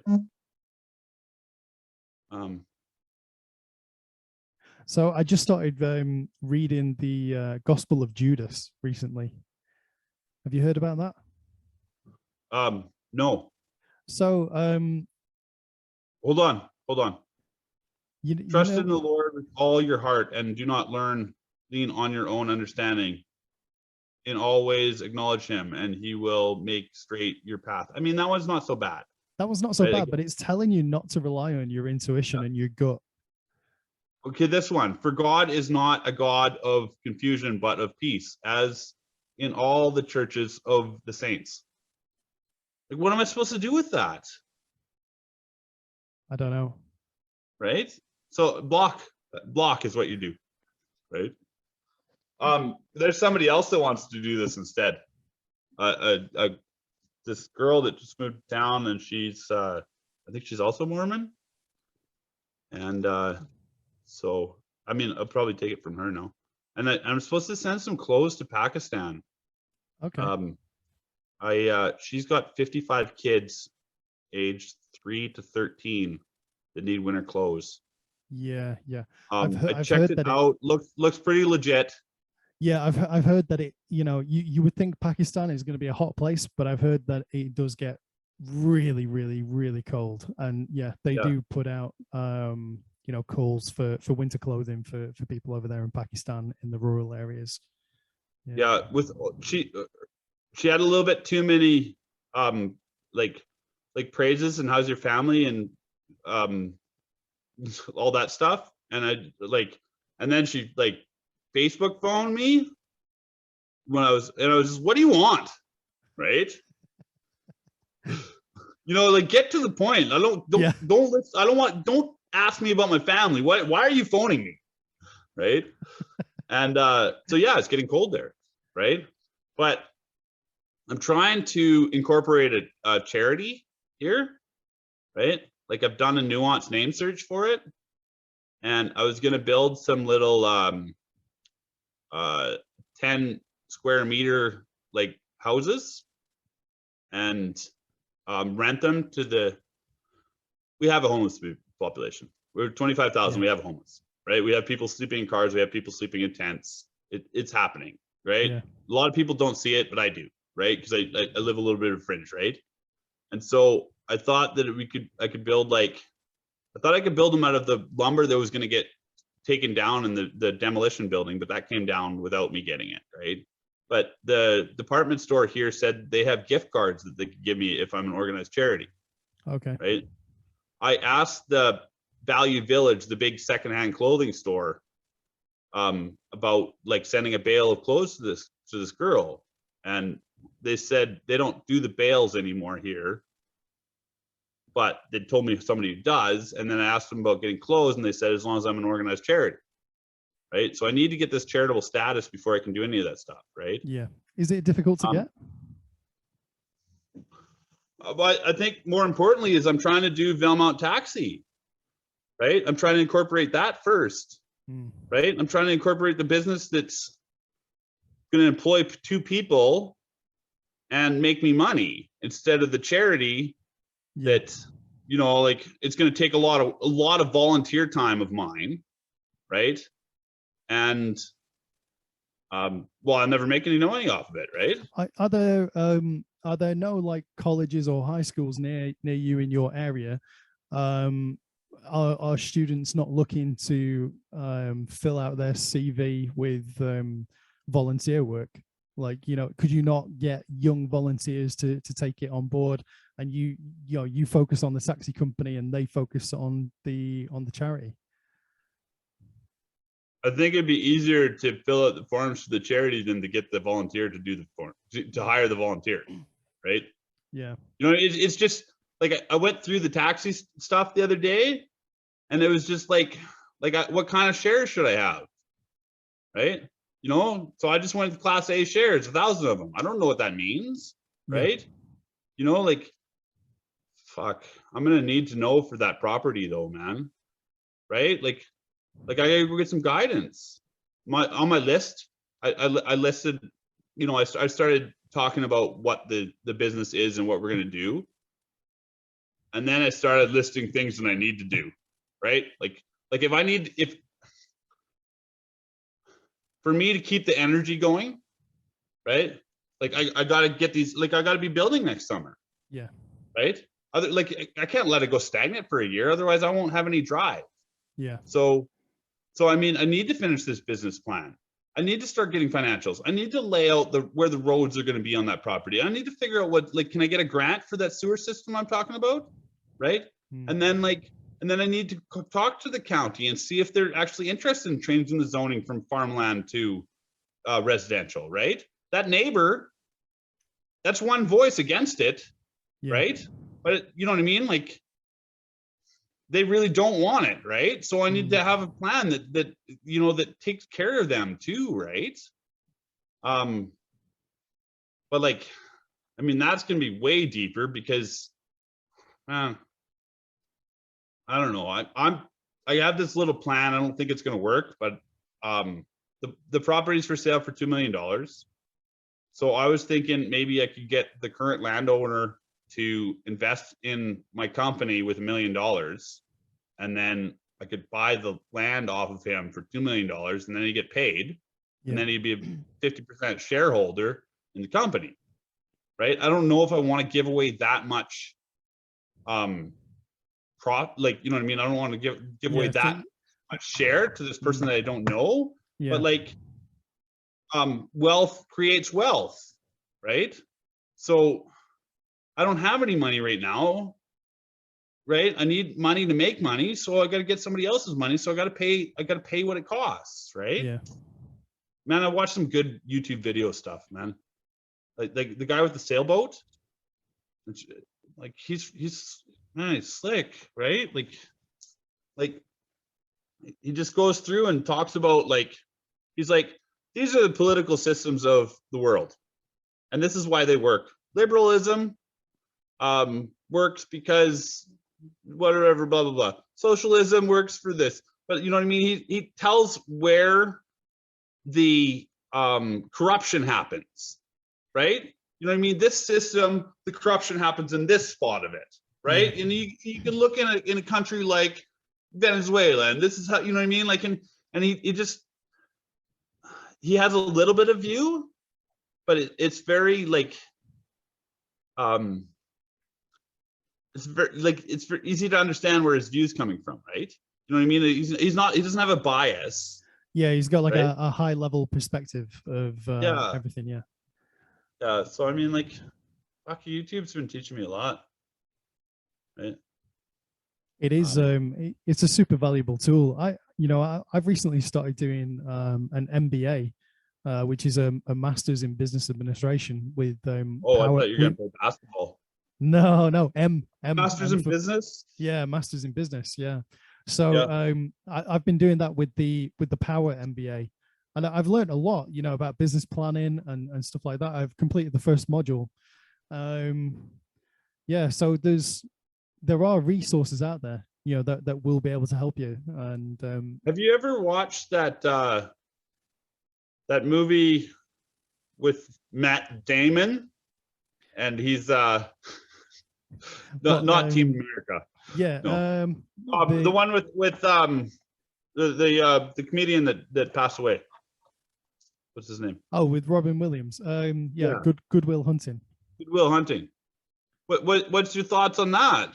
Like, you know, like his little speech there, like, you know, like you could get your education for fucking $10 in late charges, right? Yeah. So, I mean, could you? No, like, could you get your MBA without getting your MBA? You know what I mean? Could you be MBA qualified? But then what does that do for you? That doesn't create employment. That creates the ability to do business. Yeah. But isn't that more important? That's way better. Yeah, right? Definitely. Depending on what your goal is your goal to get a job, or is your goal to, like, you know, take over Microsoft or be the next Microsoft, right? Yeah. Well, I think as long as people are becoming empowered and getting the skills and knowledge that they need to become, business leaders or business owners or self-sufficient in some way, that should be the goal, rather than gathering a collection of fine-looking certificates but never doing anything with them. Right. You know, having like hands-on experience, trying and failing and trying and trying and failing and failing and, and keep trying and failing all different business endeavors until you find something that sticks. Because that's where through experience, that's where the learning is going to be. So there's nothing better than that. So what, when I'm sitting here and I'm listening to you and, you're telling me about 6 or 10 different endeavors, the thing that we have in common, or the thing that I would like to identify with you, is you've got this enthusiasm and this drive. You don't stop, and you've got all of these different ideas, and you don't care what other people think, and you just keep going and going and going. And yeah, you get knocked back, but dude, you're gonna succeed, because you've got the attitude, you've got the enthusiasm, and it's inside you, and that comes across. So I was running for office there, right? And I threw some ideas out on I want to put a fire pit in a school, right? And man, they were fucking hard on me, right? On that group where that person posted that picture, right? Well, fuck, I was just feeling like shit in the morning. You know what I mean? Like fucking, why do they hate me, right? And then I called the girl that put together my brochure, right? And she was like, "Oh, well, Fort Saskatchewan forum, that's the most negative forum you can be on." I'm like, "Oh, okay, good. Then I'll keep posting there." Right? Yeah. Oh, you've got to keep going. You got to just keep plugging away. Well, the biggest thing that is seen from my campaign for city council was, how are you going to pay for it? Right? I had all this stuff that I wanted to do. Tunnel underneath the highway, put a pool in, right? Speed bumps, all this stuff. How are you going to pay for it? Right? That was that was the real challenge. So, so one of the chemical plants here, they just put up a fence, right? And so I made a video on election night, comparing it to breaking up Carol Baskin's Big Cat Rescue. It's funny, right? And I put it on Facebook, and it was like, "What's going on here? Are they building some sort of animal sanctuary? It better not be Carol Baskin with her Big Cat Rescue," right? Husbands are going to go missing all across the town. So then I stopped into Nutrien because I wanted to see what's going on with that fence, and that's who owns it, right? And so when I went into the office, she's like, "Remember, this is the Carol Baskin guy. I just showed you the video yesterday." You know what I mean? So they knew who I was then, right? Already. So that was good, right? And then I was like, well, actually, after the jokes are all done, I was like, I could really use some money for some things, right? He's like, "Well, money, we spend it every day." Right? So, and then he sent me a link to the community outreach fucking, so they're going to pay for the lights at the skate park. Oh, that's amazing. Right? But I have to apply, right? Yeah. Where's that on the list? Why isn't, what I mean? Is that ahead of getting the fucking clothes for the girl in Pakistan? Where, where's the taxi fit in? What about the property across the way? I got to do dishes still. You have to, you're going to have to you're just going to have to make a list and prioritize, do a, I need a coach. Yeah. Yeah. Maybe, I think Toku is too high level for me. Because that's what he does, right? So I follow him, and he's kind of a little bit Buddhist, and we spoke once about 6 years ago, right? 4 years ago. He's got some I read his emails sometimes, right, when I have the time. Johnny B. Fit, I asked him to be my life coach once, and he laughed it off and said no, right? Because I do need one, right? Yeah. I think maybe the guy that worked for Solar City, I was thinking about him, maybe Josh Davis. He somebody was giving out my phone number at the Daytona 500 in Florida. So I got about 4 or 5 calls for this guy. Okay. And then I was like, what's going on here? And then I made Yeah. friends with the guy that I was talking to, right? So like, we've been virtual friends for long enough, right? Maybe I'll make him my life coach. I don't Yeah, know what a life coach pays. yeah. Well, Like, maybe you just need a mentor, or yeah. but who's You, doing what I'm doing right now, yeah, right? And I kind of want to distance myself from the people like in close vicinity, right? Unless I went and picked somebody that used to be a politician, yeah, but then they're busy, right? yeah. Mm. Right? They're not even going to answer me. So, Unless, professor in environment, that'd be good. yeah. Like an environmental studies teacher. Or You know what I mean? Like, maybe like some, there must be some retired people out there who would like the company and like to pass on their knowledge. they're like that business class that I went to. One of the guys that I went to class there, he has like a group of small businesses, and they get together every Tuesday morning, and they Yeah. might go bowling or for coffee, or you know what I mean. They go and do some sort of activity type thing, and like one guy's an accountant and the other one's an electrician, and you know what I mean. The other one's a hairdresser, and the other guy has a fleet of delivery vehicles, and they, you know what I mean. They're in this club, Yep. right? And there's like the core members and then the fringe members, but like then they have that group of whatever it is, 5 or 20 or whatever, that hey, how's your shop coming along, or how's your business coming along, or what, you know what I mean. Did you buy that copier, or what, you know what I mean? Like, Yeah. you get that. Have you are you able to join them or join that group and go to that? Because that might be a place where you can pick up little nuggets of knowledge as you're socializing.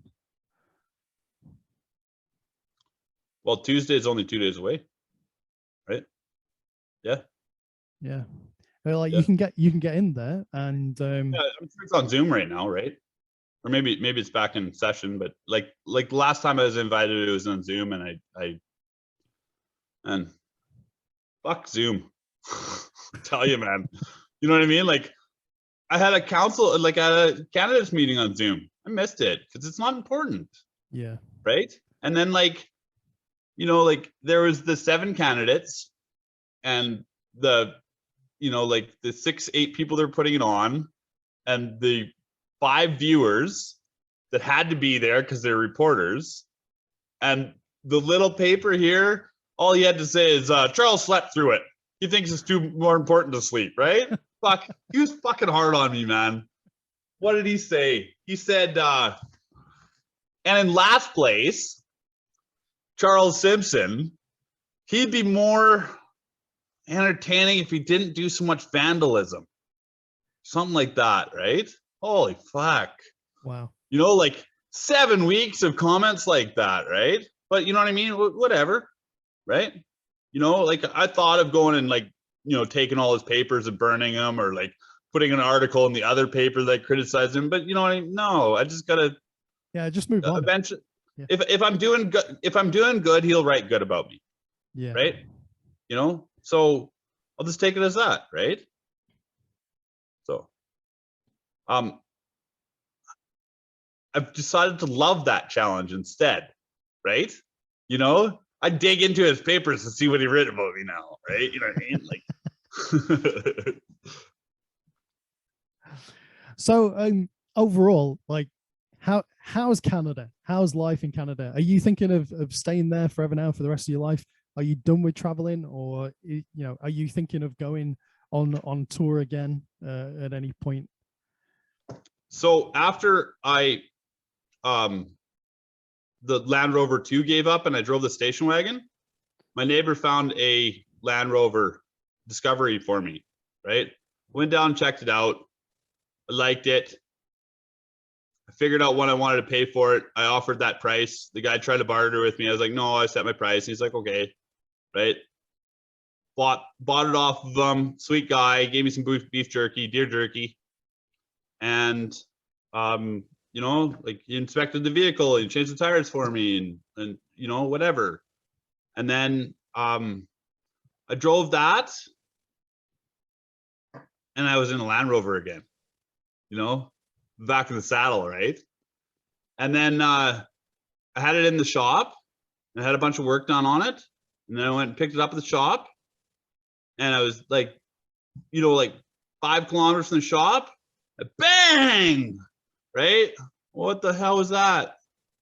Well, like transfer case. Well, I'm still moving, so I drove it home, like slow, right? And then I see that I'm seriously leaking underneath, so I put some like cardboard or whatever underneath, right?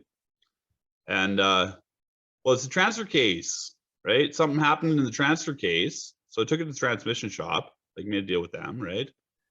And he said that whatever happened, like blew a hole in the housing of the transfer case, right? So my parts people are in California. That's where I get my parts from, right, for Land Rover. And I called them, and they told me it was going to be $4,000 plus 6 weeks to get this part. And well, that's not really an option, right? So that same guy found me another truck, right? So I bought this. It was for sale for $4,000. And then he reduced the price the night before I went to go visit him. Look at it, right? So I was driving my friend to the airport. I made sure to stop there. I told him I would take it. He asked for a deposit. I was like, I'll take it, right? You know what I mean? My word. Yeah. Right? Yeah. That night, he had somebody come and offer him more than asking price, right? And he's like, no, I gave my word already. You know what I mean? Like he did it, right? Yeah. So that vehicle came with a spare vehicle, Okay. not a parts vehicle, but like something that somebody had been working on, like building it. Well, I was like, well, there's got to be a transfer case in that then, right? So I got permission to go out to wherever the whoever owns the farm where that is, right? And I went out and looked at it. I'm looking at it. I'm like, fucking scratch down the side. I put that in there. Oh, it's got a broken tail light. It's like I did that. Looked at the spot where I had welded some hooks on the back of it, like for hauling a trailer. And then I tested out those hooks by lifting it up with an excavator. I bought my old Land Rover back, right? The first one. Yeah. Right? But somebody's like galvanized the frame and given it a lift kit. Yeah. Right? So it's a project vehicle, right? So I've made it as far as Panama on my motorcycle, and then I gave the motorcycle away at the airport to somebody who laughed at my joke, right? But like I was giving it away, right? Yeah. And I flew down there a couple years later, and I went and found her, and I asked her what happened to the motorcycle. She never even looked at it. She just passed it on, right? And it's gone now. So so while I was there, I was like, I don't need a motorbike anymore. I need a van, right? You know, like I need to be able to sleep in it. I need to be able to carry people. I need to be able to carry stuff. Yeah. Right. So I told some guy in Pedicee where my niece lives that I was looking for a van, and he's from Israel, and his friend's from Israel, and his friend like bought a van in Nevada and drove it down there, and now you know he wants to sell it, right? So I bought this van off of him, and I drove around Panama for a month, and my niece isn't happy with me, right? You know what I mean? I just did that bullshit there, and then like I didn't return 8 months later, right? You know what I mean? Times grew tough. I didn't have that job anymore, right? Yeah. You know, so I got this van down there. I mean, I sent the guy that I left it with $200 so he could put tires and brakes on it once upon a time. I don't know what the status of it is anymore, but I wanted to take that van and like soup it up so I could cross the Darien. That's impossible. Yeah. Right? A van ain't going across the Darien, but a Land Rover might. No, Yeah. they've done it before. So I could drive that Land Rover across the Darien. Right? I could build it so it's got like air compressor so that you can put floats on it and things like that. And like, you know, I want to, you can load myself up with smokes and Canada Dry and I was thinking about making a coin, right? Okay. You know, so then I have this coin that I can give to people, right? And then the guy, the vagabond that came to my dance party last week, he told me, well, yeah, that's all nice and good, but you also need a mercenary. You need some gunpowder in your backseat, right? Which is right. Yeah. You know, Yeah. so I also have to hire. I need a hired gun to get me through there too, right? Somebody that gets paid when I'm safe in Colombia, right?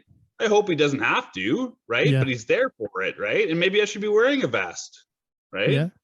You know, it's not friendly country, but man, I want to go, right? Because it's not friendly country. You know what I mean? Yeah. Because it's impossible. That's why I want to do it, right? So, yeah, I'd like to, you know, drive down the west coast of Canada, US, you know, through Central America. Now I'm in Panama. Now I'd like to jump into Colombia and go down the west coast of South America and get to Tierra del Fuego.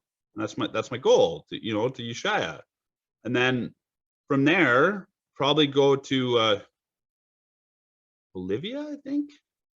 There's a nice little port there, and I could probably get the vehicle put on a ship and go to South Africa. And then I could come up the west coast of South Africa and like Sierra Leone and that area where that jungle is, man. Fuck, that'd be sweet to go, like, to see that stuff there, right? And then like come up to Morocco really and like dangerous. That'd be so dangerous. Like, you know, going through Africa. I think. Well, I mean, the worst thing, like, you know, the biggest thing I could lose is my life. Right? Yeah. Well, I got a heart on my heart for a tattoo. Okay. Right. So if I'm ever in a confrontation where somebody's pointing a gun at me, I'll just like pull my shirt down and be like, here, just shoot me here. Yeah. Yeah. Quick. Right. Quick and easy. Yeah. You know what I mean? I wish there was a little bit more target in it. Right.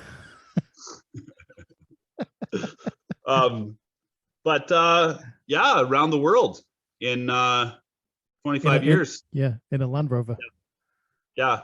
You know, like, not continuously, right? Find places to store it and fly home. Find places to you know, have some suns on the road. Yeah. And then well, I'm 41 now.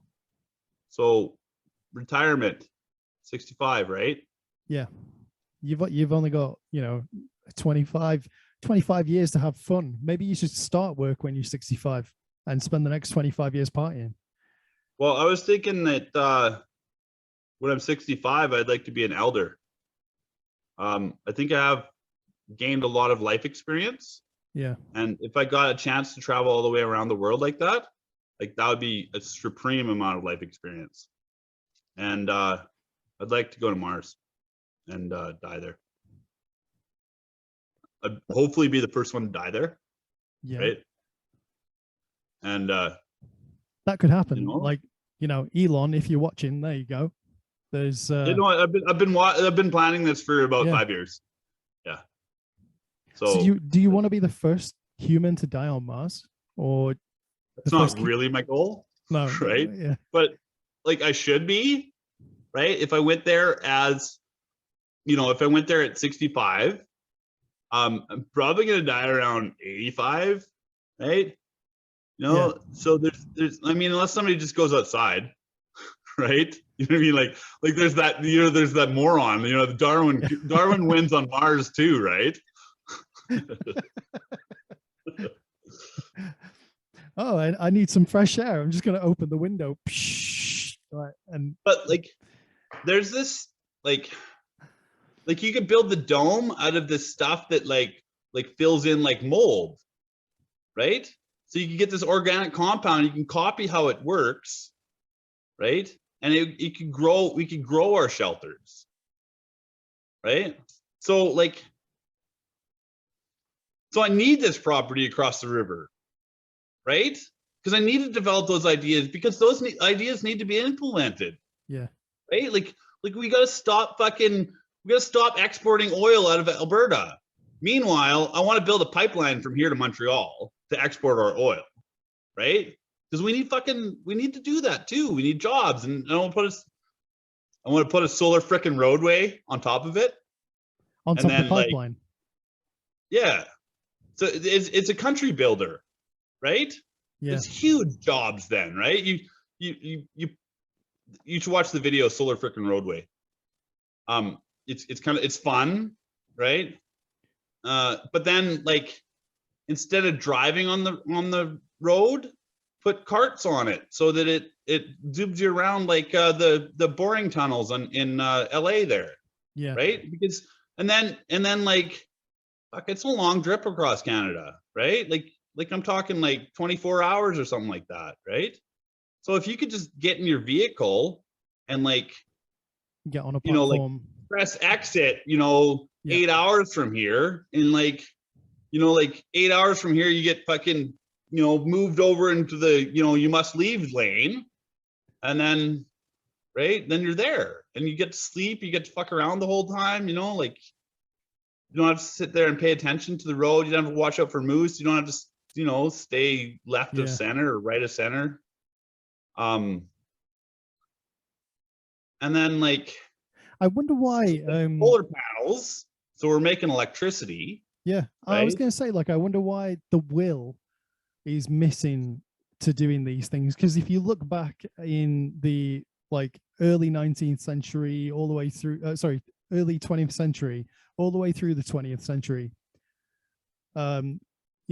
men mostly, sorry ladies, but rich men were like building infrastructure all across America, all across some places in Canada, and just building like infrastructure everywhere for the benefit of everybody.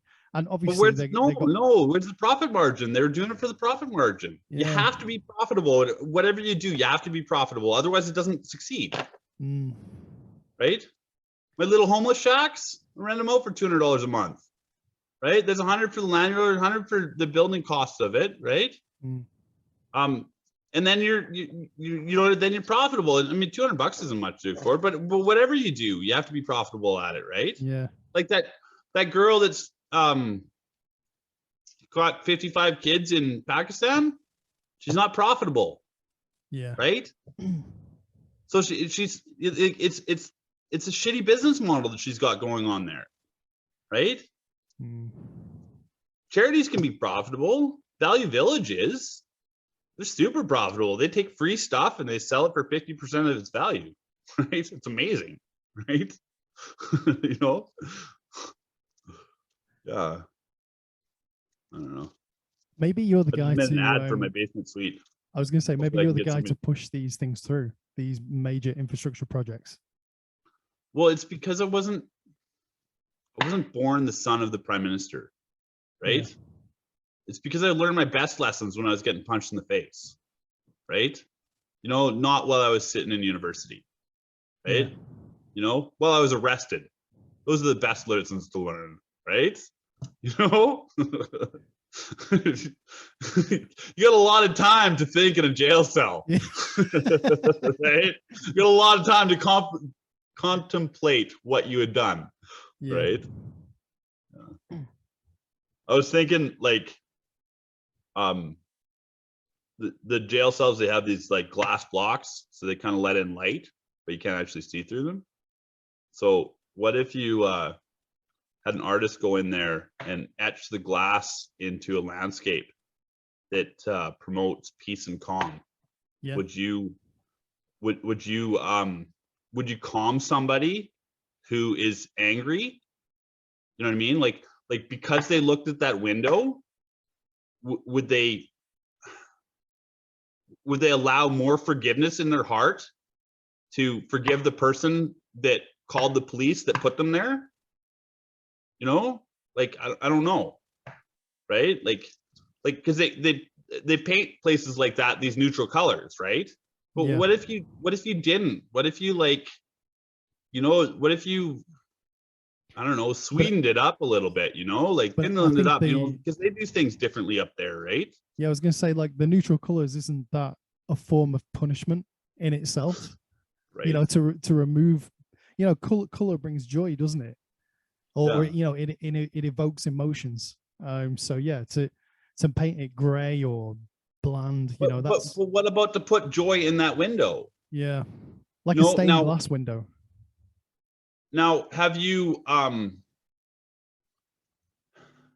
like I grew up in Dunster, which is close to McBride, which the big city there is Prince George. So Prince George built a new jail there, right? And they called it the Hilton on the Hill because it was a luxury jail, Yeah. right? And people were mad about that, right? But like, fuck, somebody's there for like 4 years of their life, right? Like, Yeah. like, you know, what's wrong with having some luxury? Yeah, you fucked up one night, right? But now you got to live the rest of your life, right? So, okay, yeah, that's really interesting. You know, because what is the purpose of prison? well, is it to punish? It's probably to punish. You might say it's to rehabilitate, but it's really to punish. Is it to punish, or is it to protect society and to rehabilitate? Is it to protect society? You think so? Could be, yeah. I guess that's a big part of it, right?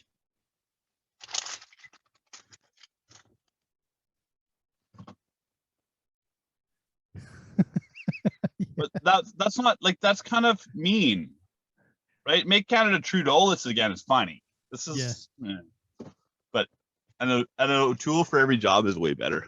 Yeah. So this definitely. here's my election signs, right?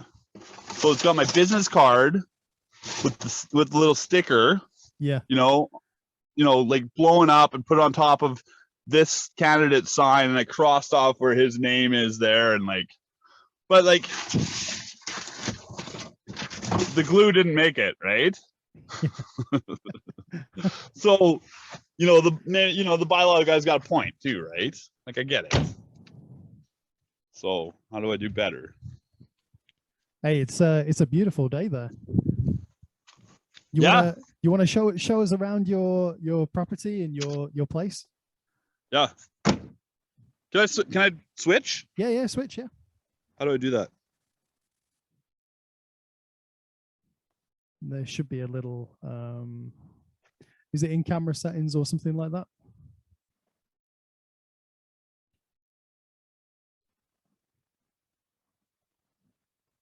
My microwave's still unmuted? Yep. Yeah, I can still hear you. I can still see your face. I don't know how to switch. Oh, I know how to switch. Yes. Yeah. Yep. This is my trailer. There are many like it, but this is my trailer. Yeah. I have nothing without my trailer, and my trailer is nothing without me.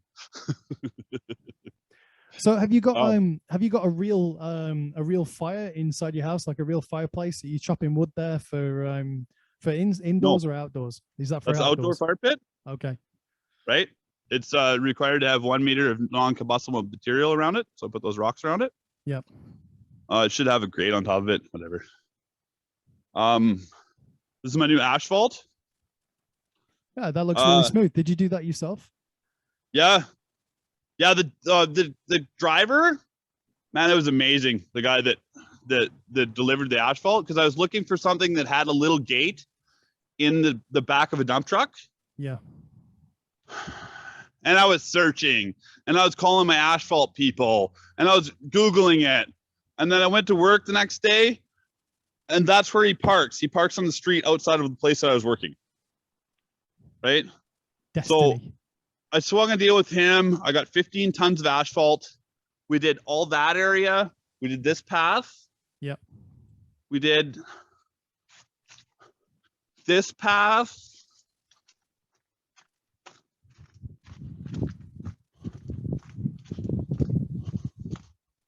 There's my back alley. We did this path here. And then we ran out right around here, right? Which is good because you can access it from there. Yeah. And yeah, I needed another 5 tons or something like that, right? And he he gave me a call about 4 days later. And he's like, I got a load of asphalt. I'm coming to your house. You ready to put it in? I'm like, oh, I don't have any help. Right? So he went and delivered some asphalt. They used a little bit of it and the rest of it, whatever. So he came and did, he gave it to me. Right? And the two of us put it in. And like, we just did it right there, right in front of the building. Yeah. And we did an okay job, right? Yeah. Looks and good. Like, man, I looked at his bill, like, he was $700 for everything that he did. Right? It was amazing. So, this here is the 13 poles and 2 smoke flat poles for a 25-foot diameter and 25-foot to where the teepee poles tie teepee. Okay. Yeah. It's massive. It's going to be all around that fire pit. Yeah. I needed to get a permit from the city of Fort Saskatchewan to put up this teepee because it's over 100 square feet. And in order to do that, I needed to get a real property report because that building's new. Yeah. And it's not updated on the real property report. So that was expensive because I had to have somebody come and survey my land. And in the teepee permit, I'm not allowed to have this fire pit inside the teepee because teepee is made out of canvas, and so therefore it's flammable. Yeah. It's too close, but it's not really too close, but whatever. So when I do put up the teepee, plus all my neighbors got this letter that says that I'm putting up a teepee, that I'm approved for it, because it's not a normal use. So I got to get rid of my fire pit. Well, are you allowed some sort of fire inside the teepee? Like to keep it warm, keep it dry. I think what I'm going to do, I think I'm going to get a brick oven. Okay. Something that's just totally enclosed. Yes, and stack a chimney out the top of it. Yeah, it should be like, it should have its own chimney kind of thing, shouldn't it? Something that stands about 5-6 feet tall. Yeah. Yeah. And then like maybe I can make bread in there. Okay. Yeah. Because I made a TikTok the other day. I finally got my candle lit and I was like, now that I have fire, what is next? Make bread. Yeah, I should make bread. Wow, your neighborhood looks really nice.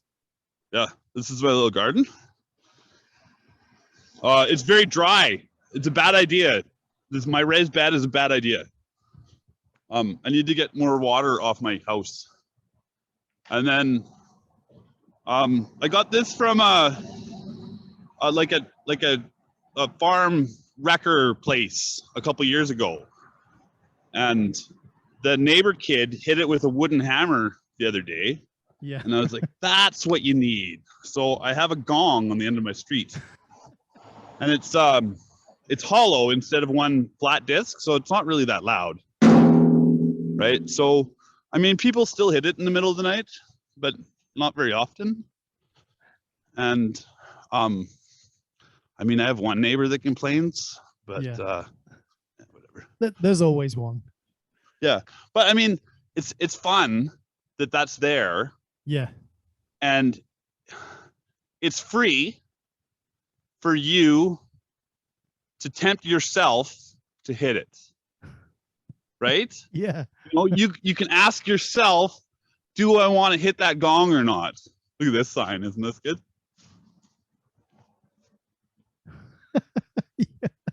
That's the best.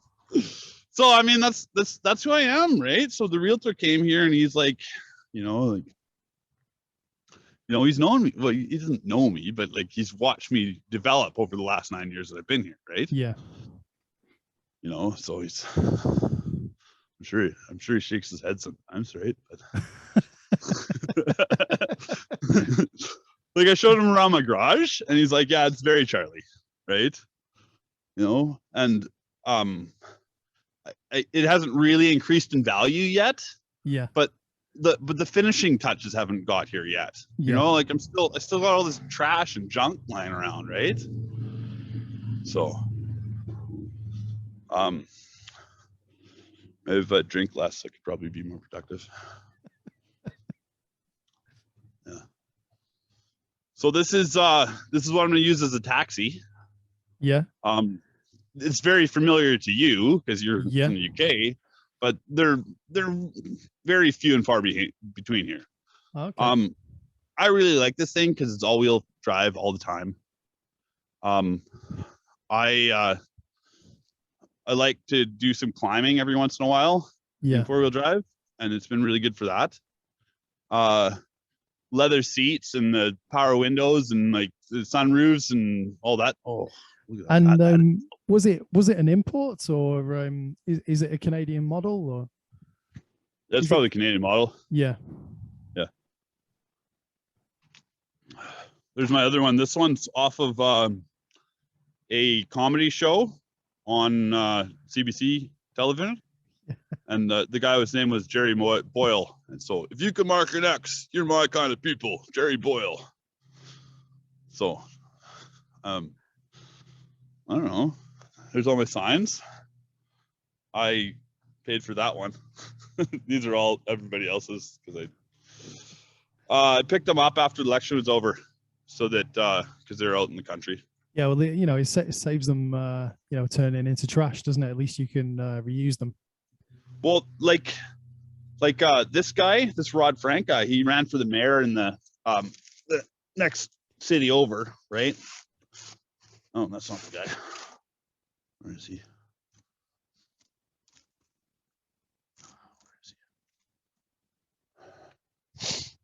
I asked him for his signs before because he has so many of them, right?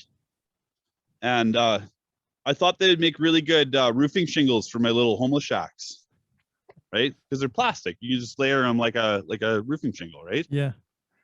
But like on the bottom half of his sign, it says "proven leadership." So you could just like on the roof of the building, it would just repeatedly say "proven leadership." So where are you going to build these shacks? Well, I could probably build them in my yard, but where am I going to have a spot that's going to be permitted? Yeah. Probably where the old mall was. Like because it's zoned for residential. There's a gravel parking lot. They're planning on building more developments there, but these things are completely temporary, I think. Are they? Maybe they're not. Once you put them up, then you're going to have to, if you take them down, you're going to have to put something else up, or you're going to have to move them, right? Because you're taking away somebody's home. Yeah. Or are you? I'm not sure. No, it's an emergency shelter. It's not a home. Yeah. It's like a temporary emergency. Yeah. Temporary emergency shelter. But I mean, like, you know what I've seen? Shipping containers. If I did get a bunch of them built, I'm sorry, I should listen. Yeah, no, I was just going to say, shipping containers. I've seen developers, repurpose old shipping containers into temporary accommodation for people. Would that? I've seen this emergency shelter in Edmonton set up that way. It looked like maybe for like when it's really cold in the wintertime. Yeah. But I mean, I don't have access to shipping containers here. Right? Yeah. You got to work with what you've got. Yeah, I think my best option is to team up with the demolition companies and go and remove 2x4s from buildings that are going to get demolished, and then use the hardware stores charity programs to pay for the insulation and that kind of thing, right? And look for different other like community groups that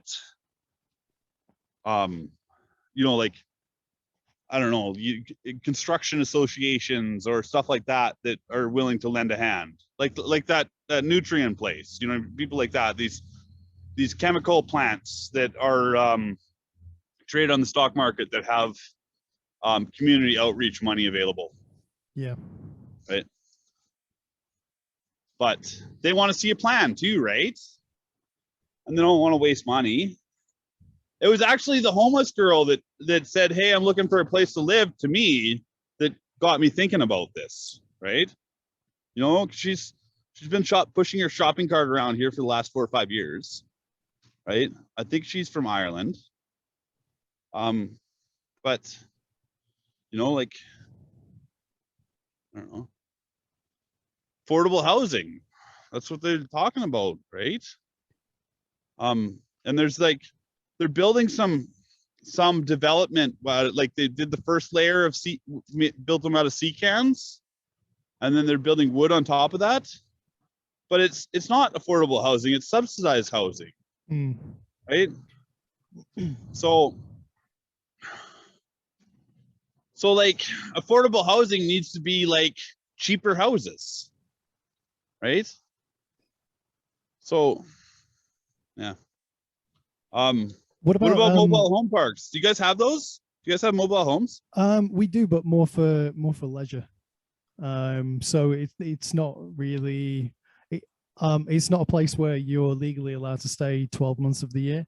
I think you can stay for 10 months of the year, and you have to go somewhere else for the other 2.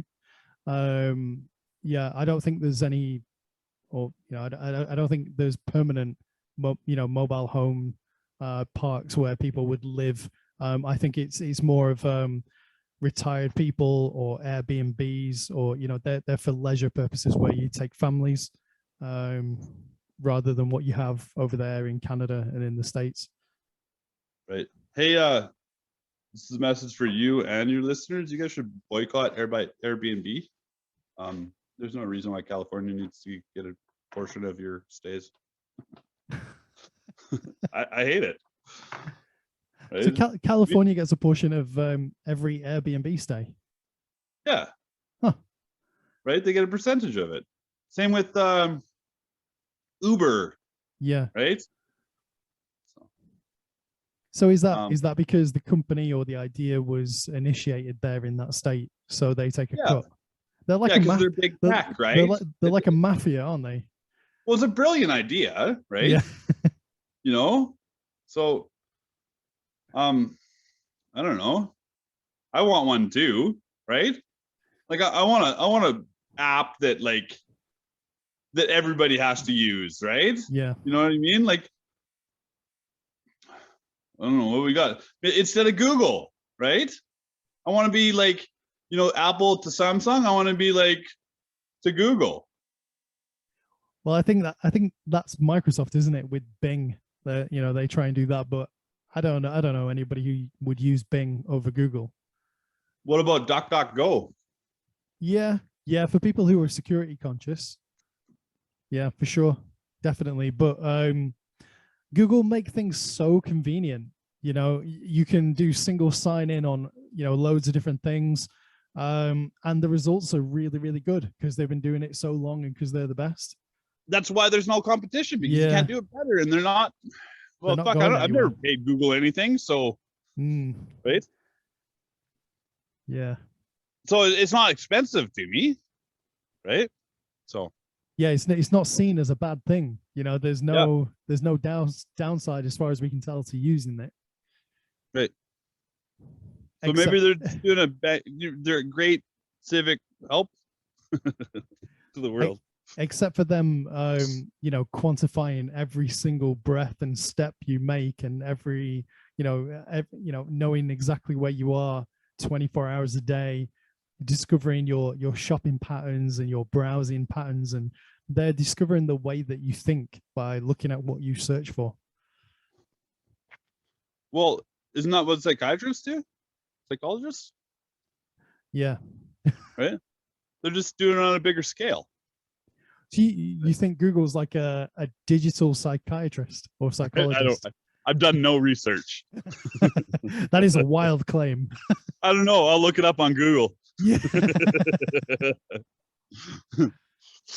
All right, dude. We're almost at 2.5 hours. What time is it there now? Midday? Or past midday? 12:20. Yeah. Yeah. I'm gonna go because I'm gonna go get some dinner, and I just want to say thank you so much for all of your time, and for showing us around and sharing your adventures. And are you going to come back in the future and give us an update on your projects? Yeah, that'd be great. So you said you watched Rust Valley Restorers? Yeah. Okay, quick. Have you ever watched Trailer Park Boys? Yeah. Okay. So Rust Valley Restorers, like I started up on TikTok, right? And I was like, yeah, I'm getting some views on TikTok, but it's never going to be monetary for me. Yeah. Right. So, I think I should hire a cameraman. Right. To document your life, or well, just like to do the same show as Rust Valley Restorers, but not cars, right? Yeah. Now, do the characters of that show get the profit, or does the profit go to the producers and the camera guy, and they're just the subject?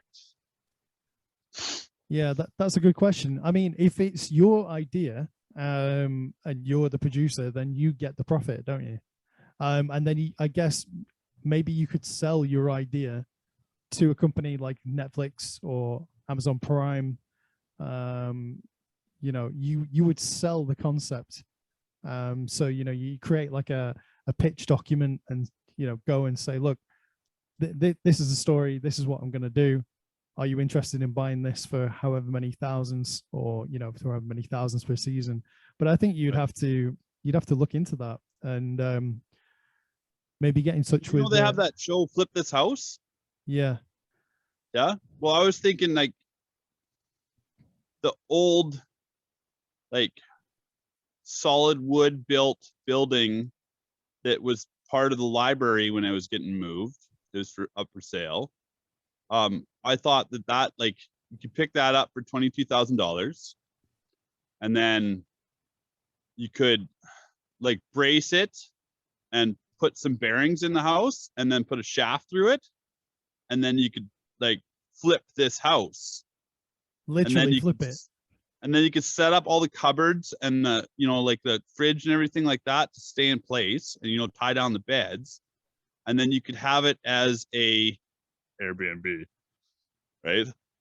Like so it's on the show, but then it's also for rent. Yeah. Like if the house is a rock and don't come knock, you know what I mean? Like all those little, I don't know, maybe I use them too much. Those little like kick phrases. No, I like them. Yeah.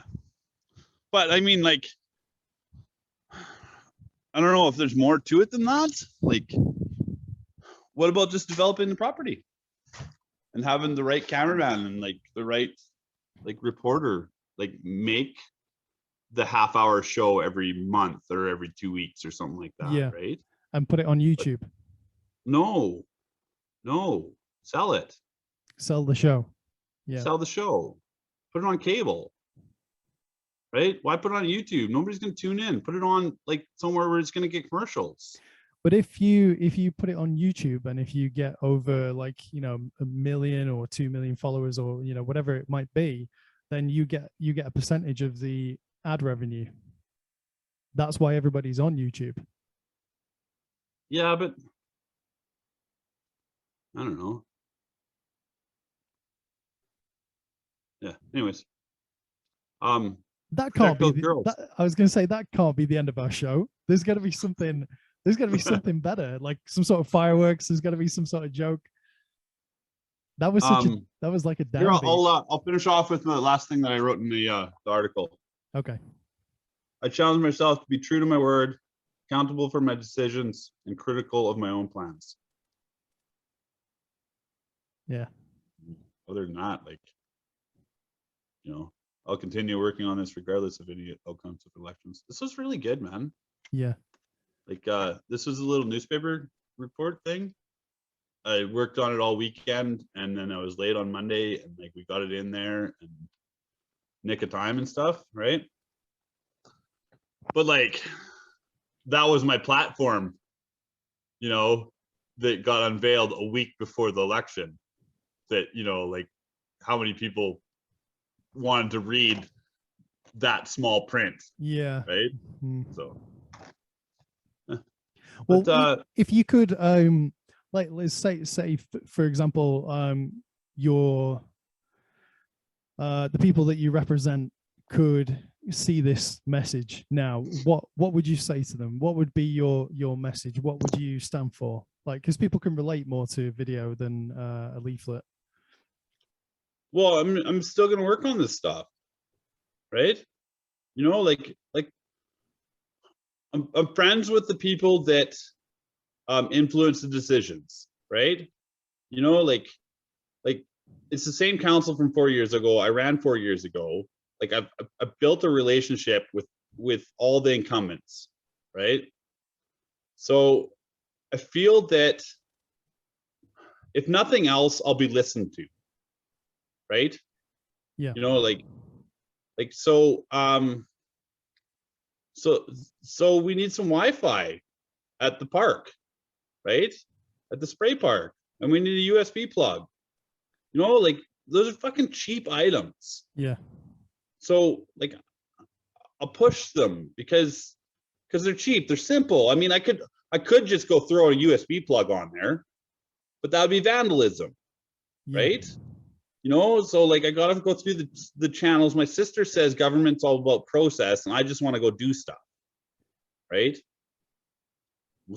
I mean, that's true on both points, right? So I mean, it's hard to go through the process, but there's a reason for that, and it's so that the neighbor to that property that I want to develop, so that his concerns are met. Yeah. Right? You know, like so there's a plan in place to show what's being built there, and so like, okay, good, it's not a factory that's beeping all day, right? You know, it's people about the same age as him looking for a spot to walk around on the trails instead, right? Well, not so bad then, maybe. I don't know, maybe he's against them too, I don't know, right? But at least he'll have an understanding, then he'll have his opportunity to complain. But I want to follow through with stuff that was suggested to me. Somebody like sent me a message with a map of where he wants to have a skating rink this winter, because he's a long ways away from the other skating parks, right? I went over there. There's a bunch of construction equipment parked in a spot where they haven't built houses yet. So I think that would be a pretty good spot just to flood and have a hockey rink. Yeah. So I should get a hold of the developer people, because it's easier for me to just like talk to the developer company than it is to run through like getting the local politicians to talk to the city manager to talk to the development people. Yeah. Right. So yeah. Yeah, you gotta maybe go straight through commercial chains, because the money talks, doesn't it? And if you can get them on side, then it helps lubricate all the processes. Right. So I'm looking for some 3 light poles, and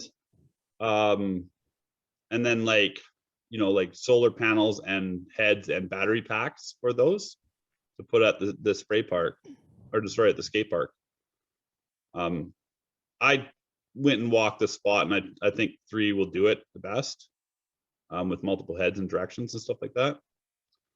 And so, I mean, I quickly went and found some on whatever, Google or DuckDuckGo. No, I found them on DuckDuckGo, and I can't find them anymore. I'm just kidding. Like just to get a approximate price. But I mean, I should probably follow up with that guy's email and get applying for that. I joined the Facebook group for that skate park, and I have been sent 3 emails of members of the skate park. If they've Facebook messaged me to them, they've Facebook me their emails so they can be part of the conversation, right? So they can bring them into the Google Doc or whatever, like, because I don't skateboard, right? So like I don't know what you really want. Yeah. Right. Yeah. So, and yeah, supposed to get a rickshaw for the old folks home, right? A rickshaw. Like a bicycle with an extra seat on the back. Yeah, I think so. I'm gonna duck go it real quick. Okay. Oh, wait a minute. Yeah. I think yeah. Right? Yeah, like a Chinese style oriental thing with like a seat and somebody pulls it, or yeah. Okay. Yeah. So like, the manager of the old folks home reminded me that was my plan 4 years ago, right? That I'd made that plan, right? I was like, oh yeah, right. So then the other old folks home, I seen somebody like who trades wheelchairs or whatever. And I asked him where you get a rickshaw. He's like, I got no idea. And I'm like, you just get it on Google, or Amazon will deliver it to me tomorrow, right? Yeah. So I ordered one. And I got the headlight and the taillight kit for it, but I never got the rickshaw. They canceled the shipment. So blessing in disguise, it was $1,500, right? I didn't need to spend that. And it's wintertime, so it'll be useless. Can you not make one from a bicycle, bicycle wheels and a cart and wood, and just put one together, fabricate one? Yeah, I could probably get somebody to make one. I don't want to do it. Yeah. Right? Because it has to be, good. But I mean, why not just buy the commercial one too, though, right? Yeah. I don't know. Just as an option, right? But so I went to the old folks' home to drop off my pamphlets, and there was a guy there sitting outside on his walker, and like the back of one of my stickers fell on the ground, right? And he pointed that out, right? And then I was walking up, another one happened, right? And so I went and picked that one up, and I got mud on my fingers, right? And I was like, yeah. Got me dirty. So I went inside and I talked to the girls or management or whoever I talked to inside, and then I came back out and I grabbed a chair and I pulled up not next to him and asked him some questions, right? And I asked him if he even seen my name on the federal ballot, right? And he's like, well, what's your name? I'm like, well, Charlie Simpson. He's like, oh, I voted for you, right? And he told me his reasons why, right? He didn't know who I was, but he didn't want any of the other people, right? And so I was going to put him in charge of the rickshaw, like he'd be the caretaker, but I don't know what his name is, right? There's about 95 residents there, so there's a 1 in 45 chance or 1 in 40 chance of him, right? Yeah. So I call him Mr. X, right? And I got I put this little search bulletin out for Mr. X. And I've been delivering cigarettes to the old ladies that smoke in the little shack, right? And I, one of them owes me for a carton of cigarettes, right? And I told her friend, you don't want me to have to get my muscle and stick them on you. I'm using Mr. X, right? Yeah. So, pure joy. I should probably go over there. Yeah. Get my money. So what are you going to do today? I'm going to go see the old smoker lady and get my payment for my tax-free cigarettes that I give her. So next time we do this, because we're running long now. Next time we do it, we'll schedule time then. We'll stick half an hour. No, we don't have to stick to half an hour. That's cool. We can do it again on another Sunday if you're free. Okay. But I wanted to ask you about hunting, and you remember you were into the what was that thing called with the hero of Canada, right, or something like that. The Spartan races. No, do you remember you asked me to make you a logo, in 2018, and you were gonna, right. Well, that was making a play on the Hudson Bay Company, right?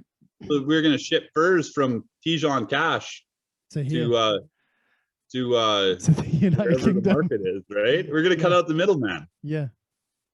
My friend's still a trapper out there. If we ever wanted to make that work, that's a pretty sweet logo. Yeah. Yeah. I wonder where the market is. Man, I think you take a wolf hide, Yeah. right? And you make it into like you add it to like a stretchy uniform, right? And you put the fur where you want, wherever. You put the head on top of the head, and you put the claws on the back of your hands, and like Yeah. you have the tail sticking out, and like it's a rave costume for a really sexy girl, right? Yeah. That'd be sick, right? I'd make that outfit, right? That would be controversial, like you get a lot of, maybe, they say, but there's no such thing as bad publicity. Right. So you get red paint splashed on you. Yeah, like wear the animal rights people, the vegans, the PETA or whatever they're called, they're going mad at you for that, wouldn't they?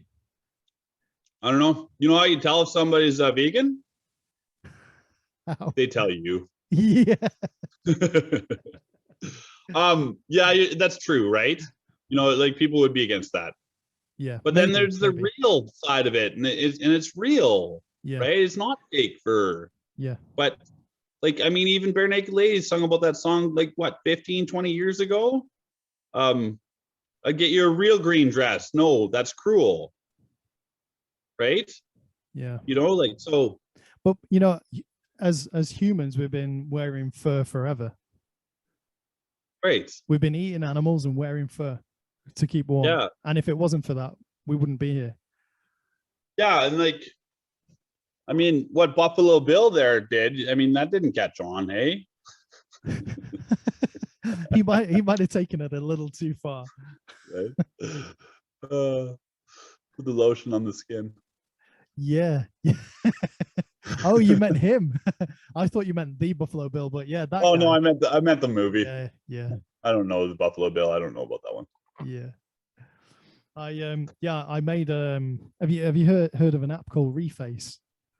No. It's where you can put your face on on somebody else's face, and I put my face on any digital image. Yeah, and I put my face on Buffalo Bill.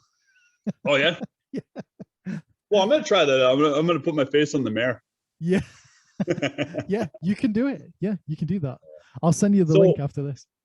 So Paul, Yeah. I mean, I didn't make it for Fort Saskatchewan or any of the elections here, right? Yeah. But Fort Saskatchewan is a police fort on the Saskatchewan River, right? And I've been reading the history book about that very slowly on video and posting it to one of the Facebook groups here, right? Right? So anyways, so 25,000 people live here, maybe 30, I don't know, whatever, right? We've always had a jail. We've been here since 1875, I think, right? So I was thinking that we should rename it, instead of city, we should call it Kingdom of Fort Saskatchewan. And that maybe we should look at like putting our police officers or Mounties on horses, right? And maybe give them a little bit of medieval kind of armor, just a little bit, right? There's still RCMP, but there's the, what I mean? They got the Fort Saskatchewan touch to them. Yeah, right? like a shoulder panel or something. Yeah. And then like, and then like we're having a problem with our downtown, right? All the box stores are on the other side of the highway from downtown, right? And all the housing downtown is no longer has young kids in it, right? No longer has children in it. And so we've lost a lot of our, business and draw to downtown. So I thought that like a little bit of the medieval theme thing could go really well there, right? And then it could become, there is no other kingdom, right? So that Fort Saskatchewan would be a tourist attraction for kingdoms, right? and they're, I don't know, like you can have anybody will come out and LARP for the day, right? They would love it. You could have, if it really took off, you could have activity days where knights would fight each other in armor or do jousting. You could have a town jester who just goes around and juggles, and what you could take it like turn the whole place, because there's only 35,000 and we should set that up. Yeah, we should set up that day. There used to be a theme park up in the north called Camelot, King Arthur and Camelot, and they do the jousting, they do the fighting, so that was a lot of fun. But I would be down with setting that up here, like say like June 17th, 2023, right? Like have medieval days in Fort Saskatchewan. Yeah. And have like have the 8 different competitions where you have like the sword and the lance and the and have the jester and have like the people and characters. Yeah, and and people in the stocks, like with their head and their hands through the stocks, and people can throw rotten fruit at them and some tomatoes, at their face or whatever, or right. just for a photo op where you have one, they can put their hand in and they look like a prisoner for a short period. Take a photo, charge them a $1 or whatever, and raise some money for the town. How do you pay for it? How do you pay for the whole thing? Yeah. Like, do you offer prizes to the best fucking, you know what I mean, the best medieval costume? Like, do you charge entry fees to the lance competition? Right? Like, or do you just get Sir Lancelot Steele to pay for it? But what's the benefit to Sir Lancelot Steele if Fort Saskatchewan has medieval days though? Right? They don't do business here.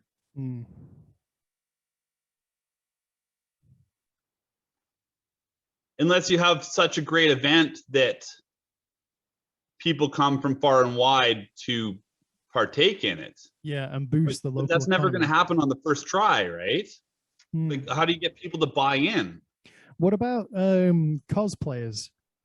You reach out to the cosplay community, and you get those people to come, and they already come and they put on their own event anyway for fun. So maybe they're enthusiastic about it.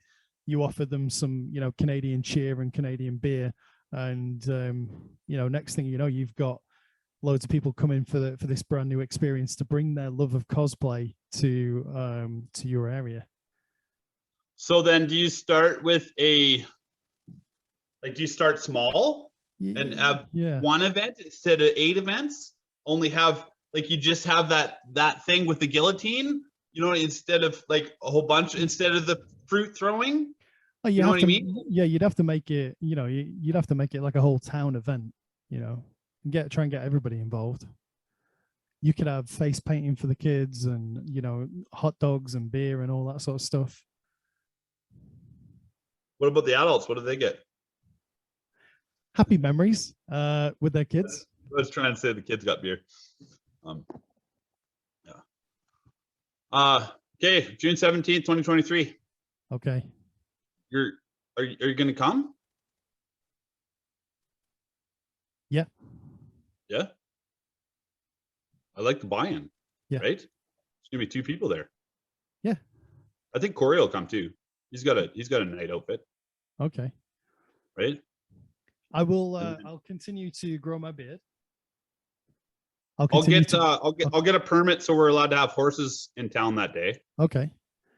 Right? I'll get all the appropriate insurance and all that stuff for it. And I'll continue to grow my beard and dress like a wizard. Well, you got a year and a half. Yeah. Right? Yeah. Oh, you should have like next year. Next year's way too busy. We're still suffering from COVID next year. You should have like pie eating contests or something like that. Typical sort of festival things going on. eating contests, and just do some research on medieval style events, and reach out to enthusiasts, history enthusiasts, or cosplay, role playing. Well, and then I'll also team up with the new downtown revitalization officer, right? And bounce that off them too, right? And maybe we can leave the guillotine here. You know what I mean? Like maybe we can that one photo op item that we build, maybe we can leave it on the sidewalk. Yeah. Right? And then it's a spot to go, you know what I mean? Like on Tuesday night too, instead of just the 17th of June, right? Yeah. Yeah. So that was that was one of my things. Downtown revitalization was to have sidewalk art, like my gong. Yeah. Right? That's why I put the gong there. It was like, this is what we should do. I want that gong, not this one, but a real gong. A big one. In the amphitheater on the edge of the river. Right? Like it'd be cool to have like a 3-instrument outdoor music thing there, because there is no neighbors, and the echo goes into the river valley. Right? So if you're like 10 and you want to go bang on the drum at 2:00 in the afternoon on Sunday, nobody hears you. And if you're 24 and you want to go bang on the drum at 4:00 in the morning, nobody hears you. Right? So I don't know. It's a good idea. Hey, you've got a plan for all ages. Do you guys plan? Do you guys allow drinking in public? Parks and sidewalks, it depends from place to place. From like town to town? Yeah. There's it depends on whether there's no alcohol in public rules enforced, and that can happen in tourist places because they don't want to have like a bad impression for people who are coming in with their families and stuff like that. But you do get some public drinking. But I don't think there's any hard and fast rules about it. I think if you're underage, that's obviously not allowed. Police officer will come along and tip it out and send you on your way. But yeah, I think if you're having a picnic or something like that, no big deal. They just opened up 6 different parks, like 6 different parks in Edmonton are now, you're allowed to consume alcohol on their on their special benches or whatever, right? Yeah. And I don't know if that was a little bit of a reaction to the bars and restaurants being closed for COVID. Yeah. No? or we're just finally realizing that, people like drinking. People having a beer at the park isn't an issue when they're having a barbecue, right? Yeah. Yeah. So, yeah.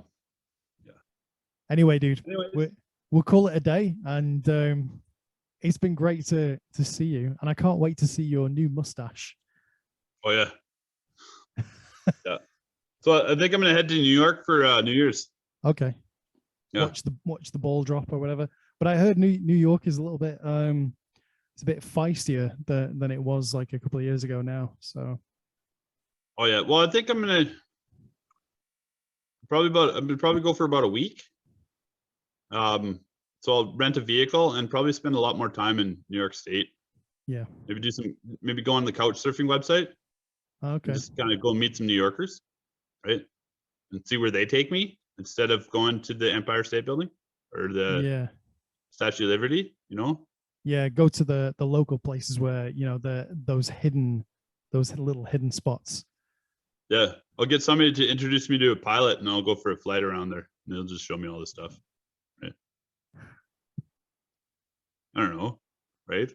Yeah. We can go on the bus tour instead. I don't know, man. I should probably go do some like cleanup stuff or get back on the get back. You know what? I should get back on the business plan. Yeah, just make a list of everything. and then you've always got it in one place. You know, just I know the first item that I'll put on that list. Make list.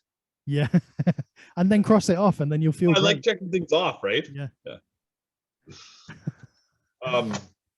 Yeah, you're right. I'm lacking my notepad and paper lately, right? I do function well on lists, right? They allow you to refocus on a regular basis. Yeah, and also you don't have to keep all the information in your head either. Right. You know, frees up space for you to think of other things. Well, that's good.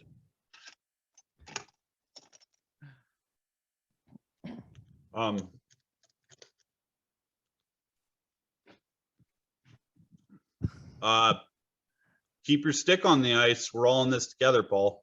Yep. I will do. I'll see you on the flip side. I love it. Goodbye. See you later, brother. Bye. Bye.